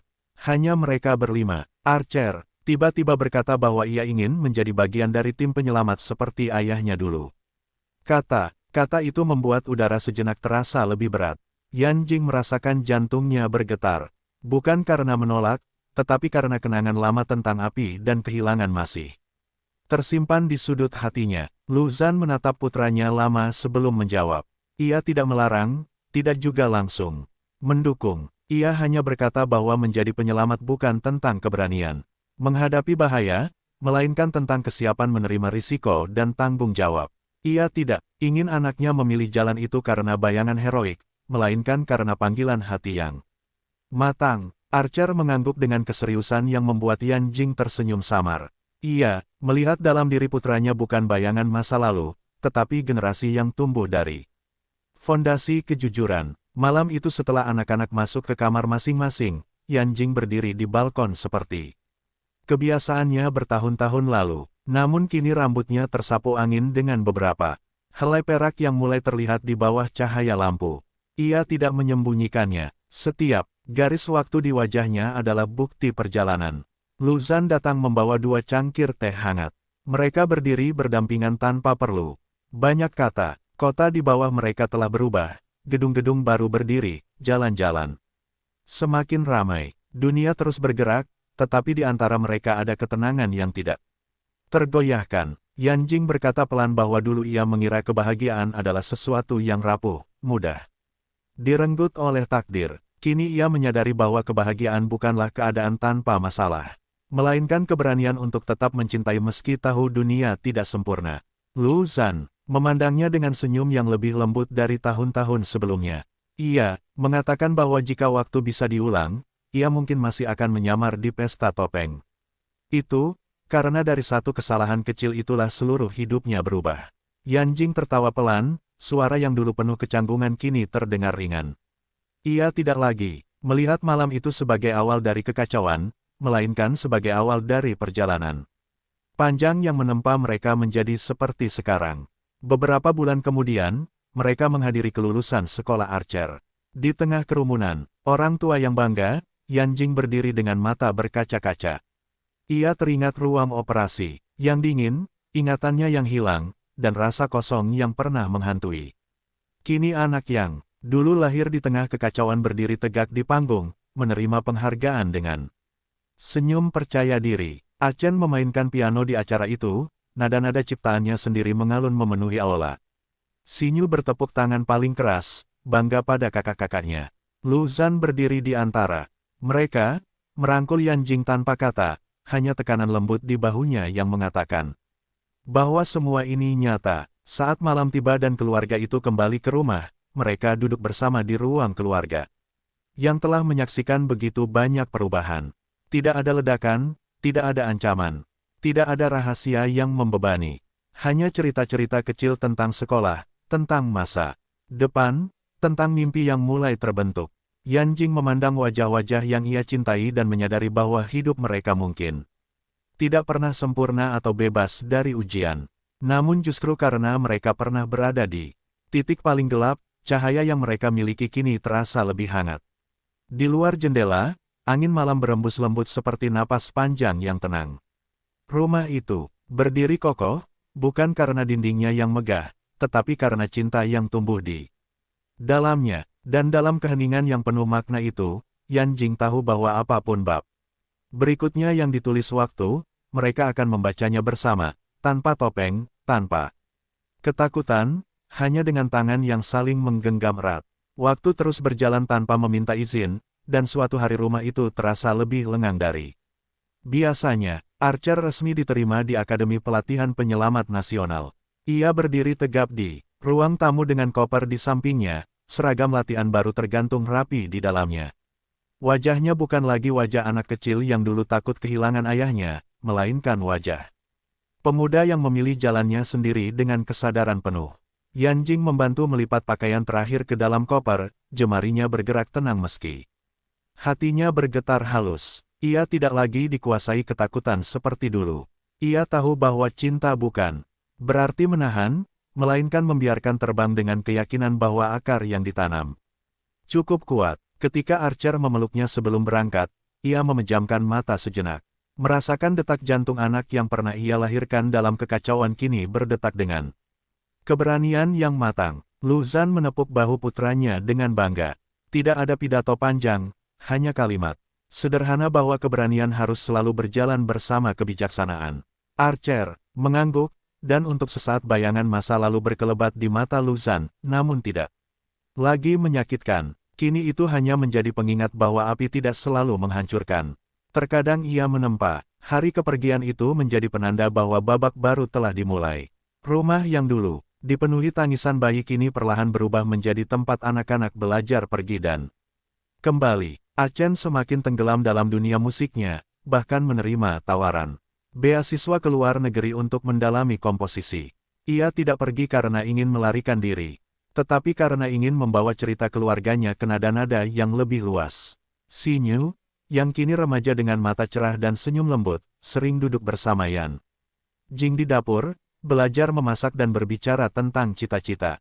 Ia ingin menjadi dokter anak, katanya, agar bisa menjaga kehidupan sejak awal, agar tidak ada ibu yang merasa sendirian di ruang bersalin. Mendengar itu, Yan Jing hanya tersenyum dan mengusap rambut putrinya, menyadari bahwa setiap luka di masa lalu telah berubah menjadi benih kebaikan di masa depan. Suatu sore, ketika daun-daun musim gugur jatuh perlahan di halaman, Yan Jing dan Lu Zhan duduk berdampingan di teras. Rambut mereka kini benar-benar mulai dihiasi warna perak. Garis-garis halus di wajah mereka tidak lagi disembunyikan. Mereka adalah saksi waktu yang berjalan panjang bersama. Lu Zhan berkata pelan bahwa ia dulu selalu takut kehilangan, hingga tanpa sadar hidupnya dipenuhi bayangan terburuk. Kini ia mengerti bahwa kehilangan adalah bagian dari hidup, tetapi bukan alasan untuk berhenti mencintai. Yan Jing menggenggam tangannya, merasakan hangat, yang sama seperti bertahun-tahun lalu di balkon ketika semuanya masih rapuh. Mereka tidak lagi membicarakan konspirasi, ledakan, atau pengkhianatan. Semua itu telah menjadi cerita yang disimpan rapi, bukan sebagai luka terbuka, melainkan sebagai pelajaran. Rumah mereka kini sering menjadi tempat berkumpul teman-teman anak-anak, dipenuhi tawa dan musik piano yang mengalun hingga malam. Suatu malam, ketika hanya mereka berdua di rumah karena anak-anak sedang mengejar mimpi masing-masing, Yan Jing berdiri di depan cermin ruang tamu yang memantulkan bayangan. Mereka berdampingan. Ia teringat wanita muda yang dulu kehilangan ingatan dan hampir kehilangan segalanya. Ia hampir tidak mengenali dirinya yang sekarang, bukan karena berubah, tetapi karena telah tumbuh. Lu Zhan mendekat dan memeluknya dari belakang, seperti kebiasaan lama yang tak pernah hilang. Tidak ada kata-kata yang diperlukan.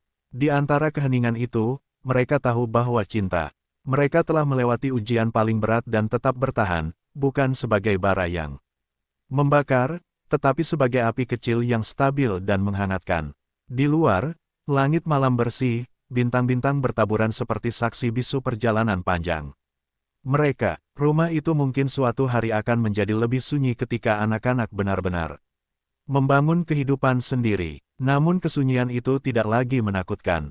Karena pada akhirnya, yang tersisa bukan hanya suara tawa atau langkah kaki kecil, melainkan dua hati yang memilih satu sama lain berkali-kali sepanjang hidup.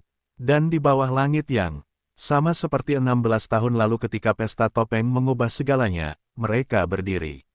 Tanpa topeng, tanpa rahasia, hanya sebagai pria dan wanita yang telah berjalan melewati api, kehilangan, dan waktu, lalu tetap saling menggenggam hingga senja yang panjang. Tahun-tahun terus mengalir seperti sungai yang telah menemukan jalurnya sendiri. Rumah keluarga Lu kini lebih sunyi, tetapi bukan sunyi yang kosong. Sunyi yang matang, yang berisi gema tawa masa lalu dan jejak langkah anak-anak yang telah tumbuh menjadi manusia dewasa. Foto-foto keluarga memenuhi dinding ruang tamu, membentuk garis waktu yang tidak lagi terasa menyakitkan untuk dikenang.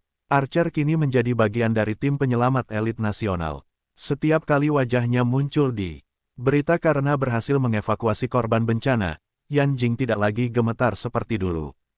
Ia tetap berdoa, tetap menunggu kabar dengan hati yang waspada, tetapi ketakutannya tidak lagi melumpuhkan. Ia percaya pada pendidikan, pada nilai yang telah mereka tanamkan, dan pada kekuatan karakter putranya. Ketika Archer pulang dengan seragam penuh debu dan senyum lelah, ia memeluk ibunya lebih lama dari biasanya, seolah memahami tanpa kata betapa beratnya perjalanan yang pernah mereka lalui.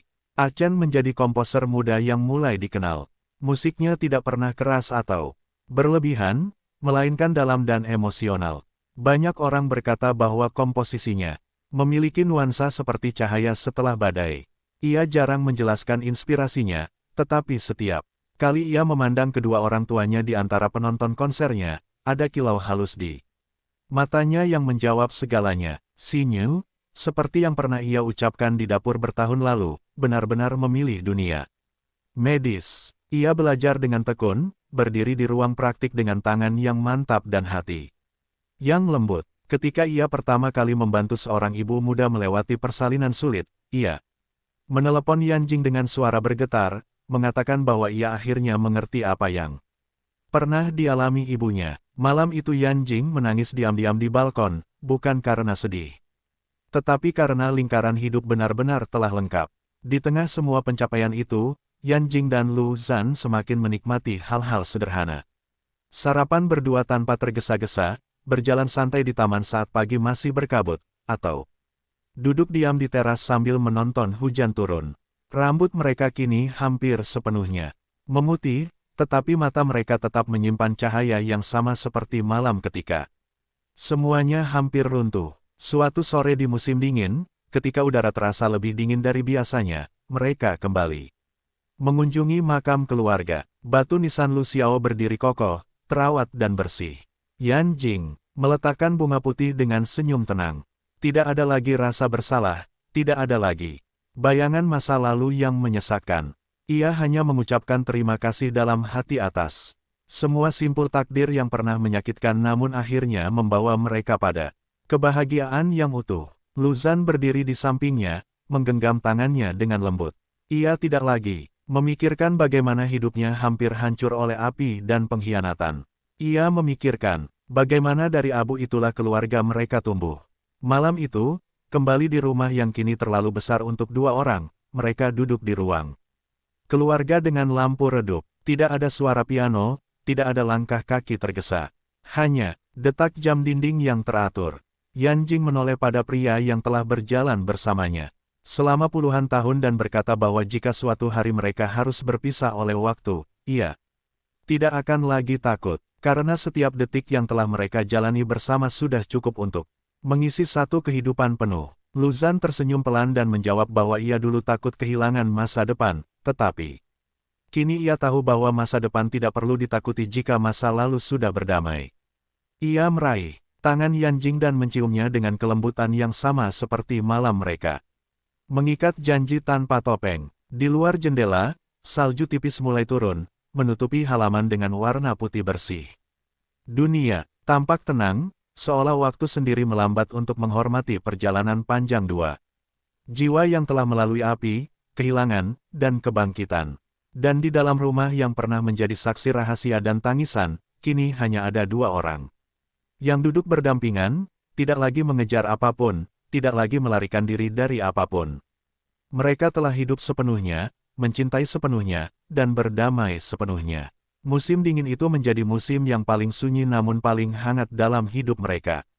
Salju terus turun beberapa hari, menutupi taman dan atap rumah dengan lapisan putih yang lembut. Yanjing sering berdiri di depan jendela ruang tamu, memandangi jejak langkah kecil burung di atas salju yang perlahan tertutup kembali. Ia menyadari bahwa hidup pun seperti itu. Jejak-jejak lama mungkin memudar, tetapi pernah ada dan membentuk arah. Suatu pagi, ketika matahari musim dingin menyinari halaman dengan cahaya pucat kemasan, Yanjing merasakan pusing ringan yang berbeda dari biasanya. Bukan sakit yang tajam, hanya semacam kelembutan aneh yang membuat tubuhnya terasa ringan. Ia duduk perlahan di kursi dekat jendela. Luzan yang sedang menyeduh teh segera menghampiri, wajahnya masih setenang biasa, tetapi matanya tidak pernah gagal menangkap perubahan sekecil apapun. Pada istrinya, ia menggenggam tangan Yanjing seperti yang telah ia lakukan sepanjang hidup mereka. Tidak ada kepanikan, hanya perhatian yang penuh. Yanjing tersenyum pelan dan berkata bahwa mungkin tubuhnya hanya lelah oleh waktu, bukan oleh rasa sakit. Kalimat itu tidak terdengar sedih, justru terdengar seperti pengakuan yang damai. Hari itu mereka memutuskan berjalan pelan di halaman yang tertutup salju tipis. Langkah mereka tidak lagi cepat, tetapi selaras. Udara dingin membuat napas mereka terlihat seperti kabut kecil yang menyatu. Luzan memegang lengan Yanjing lebih erat dari biasanya, bukan karena takut ia jatuh, tetapi karena kebiasaan mencintai yang tak pernah berubah. Di bangku kayu yang menghadap taman, mereka duduk berdampingan. Yanjing menatap langit yang cerah dan berkata bahwa ia tidak pernah menyangka hidupnya akan sepanjang ini setelah semua yang terjadi. Ia pernah mengira takdirnya berakhir di ruang operasi yang dingin, lalu mengira kebahagiaan hanyalah fata morgana. Namun kini, di usia yang tak lagi muda, ia merasakan kedamaian yang tak pernah ia bayangkan sebelumnya. Luzan menoleh dan memandang wajahnya lama, menghafal setiap garis waktu yang menghiasi kulitnya. Ia berkata bahwa ia tidak menyesali satupun kerutan itu, karena setiap garis adalah bukti bahwa mereka berhasil melewati sesuatu bersama.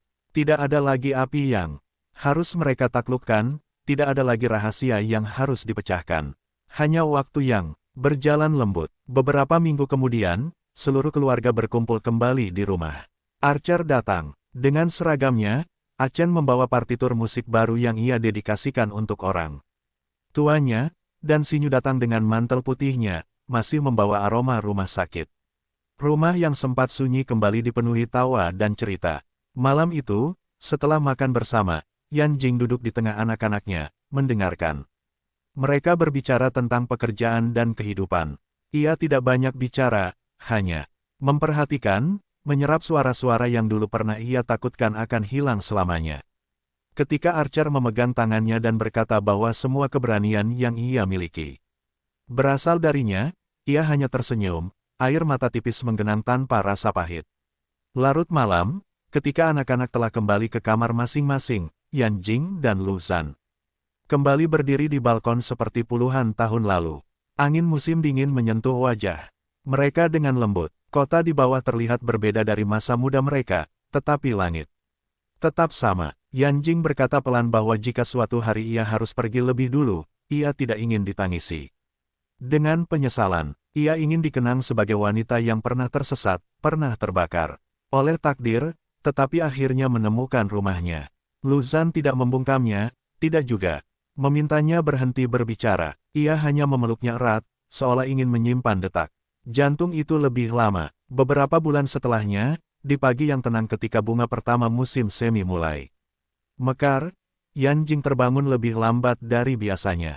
Sinar matahari menyentuh wajahnya dengan lembut. Luzan yang sudah bangun lebih dulu duduk di sampingnya, memegang tangannya seperti kebiasaan lama. Wajah Yan Jing terlihat sangat damai, seolah ia hanya sedang bermimpi indah. Ia tidak pernah mengucapkan kata perpisahan panjang. Tidak ada drama, tidak ada kepanikan. Hanya napas yang perlahan melembut, lalu berhenti seperti lilin yang padam tanpa angin. Rumah itu kembali sunyi, tetapi bukan sunyi yang hancur. Anak-anak datang, memeluk ayah. Mereka yang duduk di samping ranjang dengan mata merah namun tegar. Tidak ada teriakan, histeris, hanya air mata yang jatuh dalam diam. Mereka tahu wanita itu telah hidup sepenuhnya. Beberapa hari kemudian, di taman belakang yang pernah menjadi tempat anak-anak berlari, keluarga kecil itu menanam pohon magnolia putih. Sinyu berkata bahwa bunga itu akan mekar setiap musim semi, seperti ibunya yang selalu kembali dalam bentuk cahaya. Luzan berdiri di depan pohon kecil itu lama setelah semua orang masuk ke dalam rumah. Angin musim semi berembus lembut, menggerakkan daun-daun muda yang baru tumbuh. Ia tidak merasa sendirian. Setiap sudut rumah, setiap suara piano lama, setiap tawa yang pernah bergema, semuanya masih ada. Dan di bawah langit yang sama yang pernah menyaksikan pesta topeng, api, dan kebangkitan, seorang pria berdiri dengan hati penuh kenangan, menyadari bahwa cinta sejati tidak pernah benar-benar pergi. Ia hanya berubah bentuk, tinggal dalam setiap napas, setiap cahaya pagi, dan setiap musim semi yang kembali mekar. Tahun-tahun setelah kepergian Yan Jing berjalan pelan namun pasti, seperti musim yang tahu kapan harus datang dan pergi tanpa perlu diumumkan. Rumah itu tetap berdiri kokoh, tidak berubah secara fisik, tetapi di dalamnya ada ruang yang tak lagi terisi suara lembut seorang wanita yang dulu menjadi pusatnya. Namun kesunyian itu tidak pernah berubah menjadi kehampaan. Ia menjadi kenangan yang hidup. Luzan tetap tinggal di rumah itu, menolak pindah meski anak-anak beberapa kali mengusulkan agar ia tinggal bersama salah satu dari mereka. Ia mengatakan bahwa setiap sudut rumah menyimpan tawa, langkah, dan percakapan yang tidak ingin ia tinggalkan. Di dapur, ia masih menyimpan cangkir favorit Yan Jing. Di ruang tamu, foto keluarga tetap tertata, rapi, dan pohon magnolia di halaman belakang tumbuh semakin tinggi setiap musim semi. Archer kini menjadi pemimpin tim penyelamat, sering tampil di berita bukan karena keberanian nekat, melainkan karena kepemimpinan yang tenang. Ia selalu membawa foto kecil ibunya di dompet, sebagai pengingat bahwa keberanian sejati adalah pulang dengan selamat. Ah Chen menjadi komposer yang namanya dikenal luas, tetapi karya yang paling ia banggakan adalah simfoni yang ia tulis setelah kepergian ibunya. Musik itu tidak penuh kesedihan, melainkan lembut dan hangat, seperti cahaya matahari yang menyentuh jendela di pagi hari. Sinyu menjadi dokter anak yang dicintai pasien-pasien kecilnya. Di ruang praktiknya tergantung foto Yan Jing tersenyum, dan setiap kali ia membantu seorang ibu memeluk bayinya dengan selamat, ia merasa seolah ibunya berdiri di belakangnya, mengangguk pelan. Suatu sore musim semi, tepat ketika pohon magnolia di halaman mekar penuh dengan bunga putih yang harum, seluruh keluarga kembali berkumpul. Anak-anak yang kini telah menjadi orang tua membawa cucu-cucu kecil berlarian di halaman yang sama tempat mereka dulu bermain. Tawa anak-anak kecil kembali memenuhi udara, menciptakan gema yang membuat Luzan menutup mata sejenak. Ia duduk di bangku kayu yang dulu menjadi tempat ia dan Yan Jing berbincang tentang masa lalu dan masa depan. Sekarang bangku itu menghadap pohon magnolia yang batangnya sudah lebih kokoh. Kelopak-kelopak putih jatuh perlahan ke tanah seperti salju musim semi, lembut dan tenang. Archer duduk di samping ayahnya, memegang bahunya dengan cara yang dulu sering dilakukan Luzan kepadanya. Ah Chen berbicara tentang konser berikutnya yang akan ia dedikasikan untuk keluarga. Sinyu memeriksa tekanan darah ayahnya dengan cemas namun penuh kasih. Tidak ada lagi rasa takut yang berlebihan, hanya perhatian yang matang. Luzan memandang anak-anak dan cucu-cucunya dengan senyum tipis. Ia berkata bahwa ia tidak pernah menyangka hidupnya akan sepanjang dan sepenuh ini. Ia pernah berdiri di tepi. Kehilangan, pernah merasa semuanya telah hancur, tetapi ternyata kehidupan memberinya waktu untuk membangun kembali, bukan sekali, melainkan berkali-kali. Ketika matahari mulai tenggelam dan langit berubah keemasan, cucu-cucu kecil berlari memungut kelopak magnolia yang jatuh.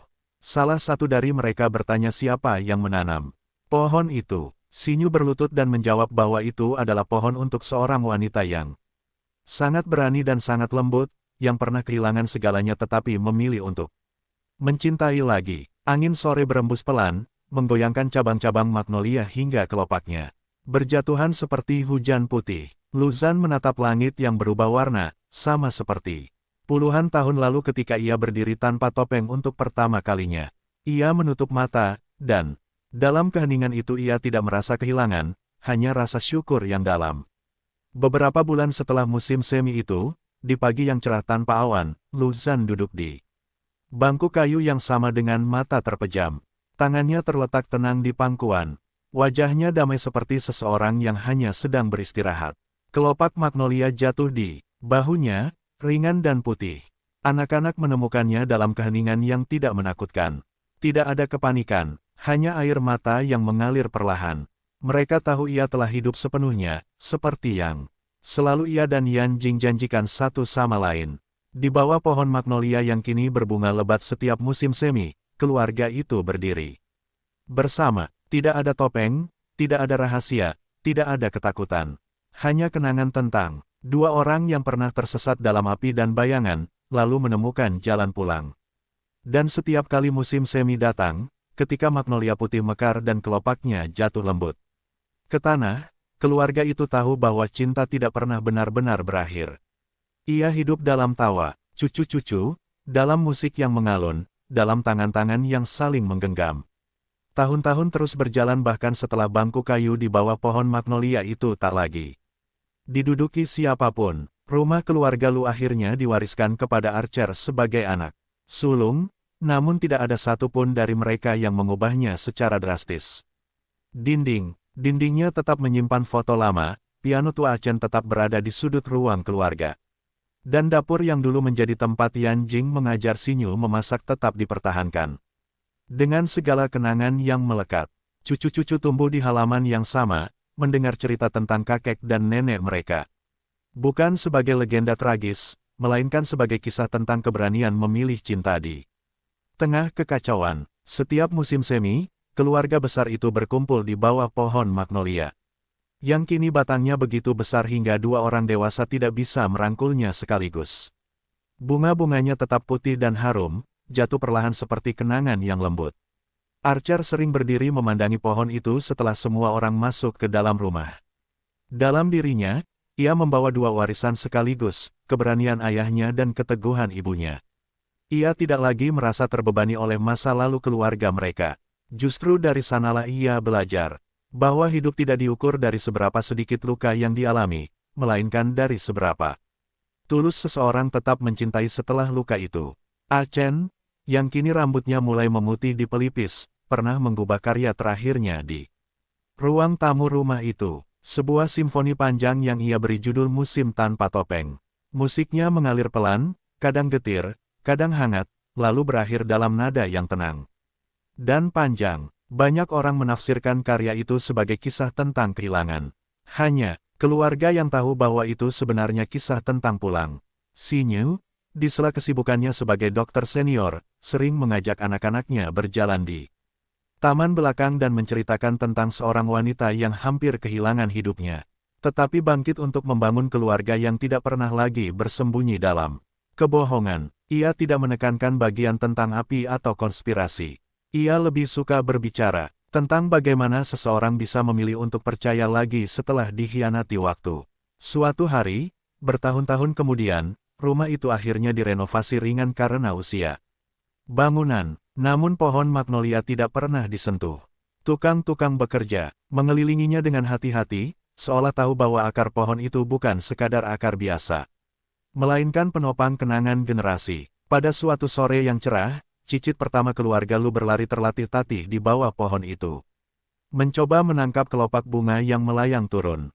Tawa kecilnya memecah udara. Dengan keceriaan yang polos, Archer berdiri tidak jauh, menyaksikan dengan senyum yang mengingatkannya pada ayahnya dahulu. Ia memejamkan mata sejenak, merasakan angin yang sama yang pernah menyentuh wajah kakek neneknya. Di dalam rumah, di antara album foto dan partitur musik lama, ada satu kotak kayu kecil yang masih tersimpan. Di dalamnya terdapat topeng perak dari pesta bertahun-tahun lalu. Topeng itu kini tidak lagi melambangkan kesalahpahaman atau rahasia. Ia menjadi simbol bahwa kebenaran, betapapun terlambatnya, akan menemukan jalannya. Ketika cicit itu bertanya suatu hari mengapa keluarga mereka selalu berkumpul setiap musim semi, Sinyu menjawab dengan senyum lembut bahwa musim semi adalah waktu untuk mengingat bahwa setelah musim dingin yang panjang, bunga tetap akan mekar. Dan keluarga, mereka adalah bunga yang tumbuh dari tanah yang pernah terbakar, namun tidak pernah menyerah untuk hidup. Langit sore itu berwarna keemasan. Kelopak magnolia jatuh perlahan, menyentuh tanah yang telah menyimpan jejak langkah beberapa generasi. Tidak ada lagi rasa duka yang tajam, tidak ada lagi bayangan api atau ledakan. Semua telah berubah menjadi cerita yang menguatkan. Dan di bawah pohon yang terus mekar tahun demi tahun itu, cinta yang pernah lahir dari pesta topeng dan diuji oleh waktu tetap hidup, berdenyut dalam darah anak cucu, mengalir tanpa suara namun tak pernah berhenti. Tanpa topeng, tanpa rahasia, hanya cinta yang diwariskan, musim demi musim, hingga waktu sendiri pun tak lagi terasa menakutkan. Musim terus berputar, dan rumah keluarga Lu akhirnya tidak lagi hanya menjadi tempat tinggal, melainkan menjadi pusat kenangan yang diwariskan dengan kesadaran penuh. Generasi demi generasi tumbuh di bawah bayangan pohon magnolia yang akarnya semakin dalam, mencengkeram tanah, seolah menyatukan masa lalu dan masa kini dalam satu tarikan napas panjang. Cicit-cicit yang dulu berlarian kini beranjak remaja. Mereka tidak pernah mengenal langsung Yanjing atau Luzan, tetapi kisah mereka tertanam kuat dalam percakapan keluarga, dalam nada-nada musik lama yang masih dimainkan, dalam foto hitam putih yang tergantung di dinding ruang tamu. Namun yang paling kuat bukanlah cerita dramatis tentang api atau konspirasi, melainkan tentang pilihan sederhana untuk tidak lagi bersembunyi. Suatu sore di musim semi yang cerah, keluarga besar kembali berkumpul di bawah magnolia, yang kini menjadi saksi 4 generasi. Kelopak-kelopak putih jatuh perlahan seperti salju, hangat, menutupi rumput dengan lapisan lembut. Seorang remaja perempuan, cicit tertua, berdiri memegang topeng perak tua yang ditemukan kembali di kotak kayu saat membersihkan loteng. Ia bertanya mengapa keluarga mereka menyimpan benda itu begitu lama. Archer, yang kini rambutnya sepenuhnya memutih, mengambil topeng itu dan menatapnya. Lama sebelum menjawab, ia berkata bahwa topeng itu mengingatkan mereka pada satu pelajaran penting, bahwa kebenaran mungkin tertunda, tetapi tidak pernah hilang. Dan cinta, yang sejati tidak tumbuh dalam bayangan, melainkan dalam keberanian untuk membuka wajah sendiri. Remaja itu mengangguk pelan, seolah memahami lebih dari sekadar cerita. Ia menatap pohon magnolia yang berbunga lebat, lalu menggantungkan topeng perak itu pada salah satu cabang. Rendah untuk sesaat, angin musim semi menggoyangkannya lembut, membuat topeng itu berayun ringan di antara bunga-bunga putih. Semua orang terdiam, menyadari simbol yang sederhana namun penuh makna itu. Tidak lama kemudian, seorang bayi dalam gendongan ibunya mulai tertawa tanpa alasan. Suaranya jernih dan murni, tawa itu memecah keheningan dan menyebar seperti cahaya kecil. Di antara mereka, dalam momen itu, tidak ada lagi jarak waktu. Masa lalu dan masa depan terasa menyatu. Achen yang kini berjalan lebih lambat membawa kursi lipatnya ke bawah pohon dan mulai memainkan melodi lembut pada piano portabel kecil yang selalu ia bawa saat pertemuan keluarga. Nada-nadanya tidak sedih, tidak juga terlalu riang. Ia seperti aliran sungai yang mengalir stabil, mencerminkan kehidupan yang pernah bergelora namun kini tenang. Sinyu berdiri memandangi anak cucunya dengan mata yang lembut. Ia teringat dapur kecil, tempat ia dulu belajar tentang ketahanan, teringat suara ibunya yang tidak pernah lagi ia dengar. Namun selalu ia rasakan. Ia menyadari bahwa warisan terbesar yang ditinggalkan bukanlah rumah, bukan juga bisnis atau nama besar, melainkan keberanian untuk memilih cinta bahkan ketika dunia terasa runtuh, ketika matahari mulai tenggelam dan langit berubah menjadi jingga lembut, kelopak magnolia kembali berjatuhan seperti hujan perlahan. Topeng perak yang tergantung di cabang akhirnya terlepas dan jatuh ke tanah tanpa suara. Remaja perempuan itu memungutnya, memandangnya sekali lagi, lalu menyimpannya kembali ke dalam kotak kayu. Malam turun dengan tenang, dan keluarga itu perlahan masuk ke dalam rumah yang kini penuh suara generasi baru. Di halaman, pohon magnolia berdiri tegak, akarnya dalam, cabangnya luas, bunganya terus mekar setiap musim semi tanpa gagal. Cinta yang pernah lahir dari satu malam yang penuh kesalahpahaman, diuji oleh api dan waktu. Kini tidak lagi milik dua orang saja. Ia telah menjadi denyut yang mengalir dalam darah keluarga. Itu, hadir dalam keberanian, dalam musik, dalam tangan yang saling menggenggam tanpa perlu janji besar, dan selama magnolia itu terus berbunga setiap musim semi, kisah tentang hidup tanpa topeng, tanpa rahasia, dan tanpa penyesalan akan terus diceritakan, bukan sebagai dongeng, melainkan sebagai warisan yang hidup. Tahun-tahun berikutnya membawa perubahan yang lebih halus, bukan lagi badai atau peristiwa besar, melainkan pergeseran pelan yang hanya bisa dirasakan oleh mereka yang memperhatikan dengan hati. Rumah keluarga Lu akhirnya resmi ditetapkan sebagai rumah warisan keluarga, bukan dalam arti hukum semata, tetapi dalam arti makna. Setiap anggota keluarga tahu bahwa rumah itu bukan sekadar bangunan, melainkan tempat di mana keberanian dan cinta pernah dipilih di saat paling sulit. Remaja perempuan yang dulu menggantung topeng perak di cabang magnolia kini tumbuh menjadi wanita dewasa. Ia memilih menjadi penulis, bukan karena ingin terkenal, tetapi karena ia merasa ada sesuatu dalam sejarah keluarganya yang harus terus diceritakan agar tidak memudar menjadi sekadar nama dan tanggal. Ia sering duduk di bangku kayu yang telah diganti beberapa kali namun tetap berada di tempat yang sama, menulis dengan tenang sementara kelopak magnolia jatuh perlahan di sekitarnya. Ia tidak menulis tentang konspirasi atau ledakan secara rinci. Ia menulis tentang seorang wanita yang pernah kehilangan ingatan tetapi tidak kehilangan keberanian untuk mencintai lagi. Ia menulis tentang seorang pria yang belajar bahwa menyelamatkan orang lain bukan berarti mengorbankan dirinya sendiri. Ia menulis tentang anak-anak yang tumbuh tanpa diwarisi ketakutan, melainkan keteguhan. Buku pertamanya diterbitkan secara sederhana, tetapi kisahnya menyentuh banyak orang. Banyak pembaca yang tidak pernah mengenal keluarga Lu merasa seperti mengenal mereka. Karena di balik semua detail unik, ada sesuatu yang universal, pilihan untuk hidup tanpa topeng. Di bawah pohon magnolia yang kini semakin tinggi dan rindang, generasi kelima keluarga Lu mulai bermain. Anak-anak kecil itu mungkin tidak sepenuhnya memahami mengapa setiap musim semi keluarga mereka berkumpul, tetapi mereka tahu bahwa di sanalah cerita-cerita terbaik diceritakan. Mereka tahu bahwa di bawah pohon itu, orang-orang dewasa selalu tersenyum lebih lembut dan berbicara lebih pelan. Suatu sore, saat matahari hampir tenggelam, cicit-cicit itu duduk melingkar dan mendengarkan kisah tentang pesta topeng yang menjadi awal segalanya. Mereka tertawa ketika mendengar tentang kesalahpahaman identitas, terdiam ketika mendengar tentang api, lalu tersenyum ketika mendengar tentang kelahiran kembali dan pohon magnolia yang ditanam sebagai simbol. Ketika cerita selesai, salah satu anak kecil bertanya apakah cinta benar-benar bisa bertahan. Selama itu, wanita penulis itu tersenyum dan menunjuk pohon magnolia yang berdiri kokoh di atas mereka. Ia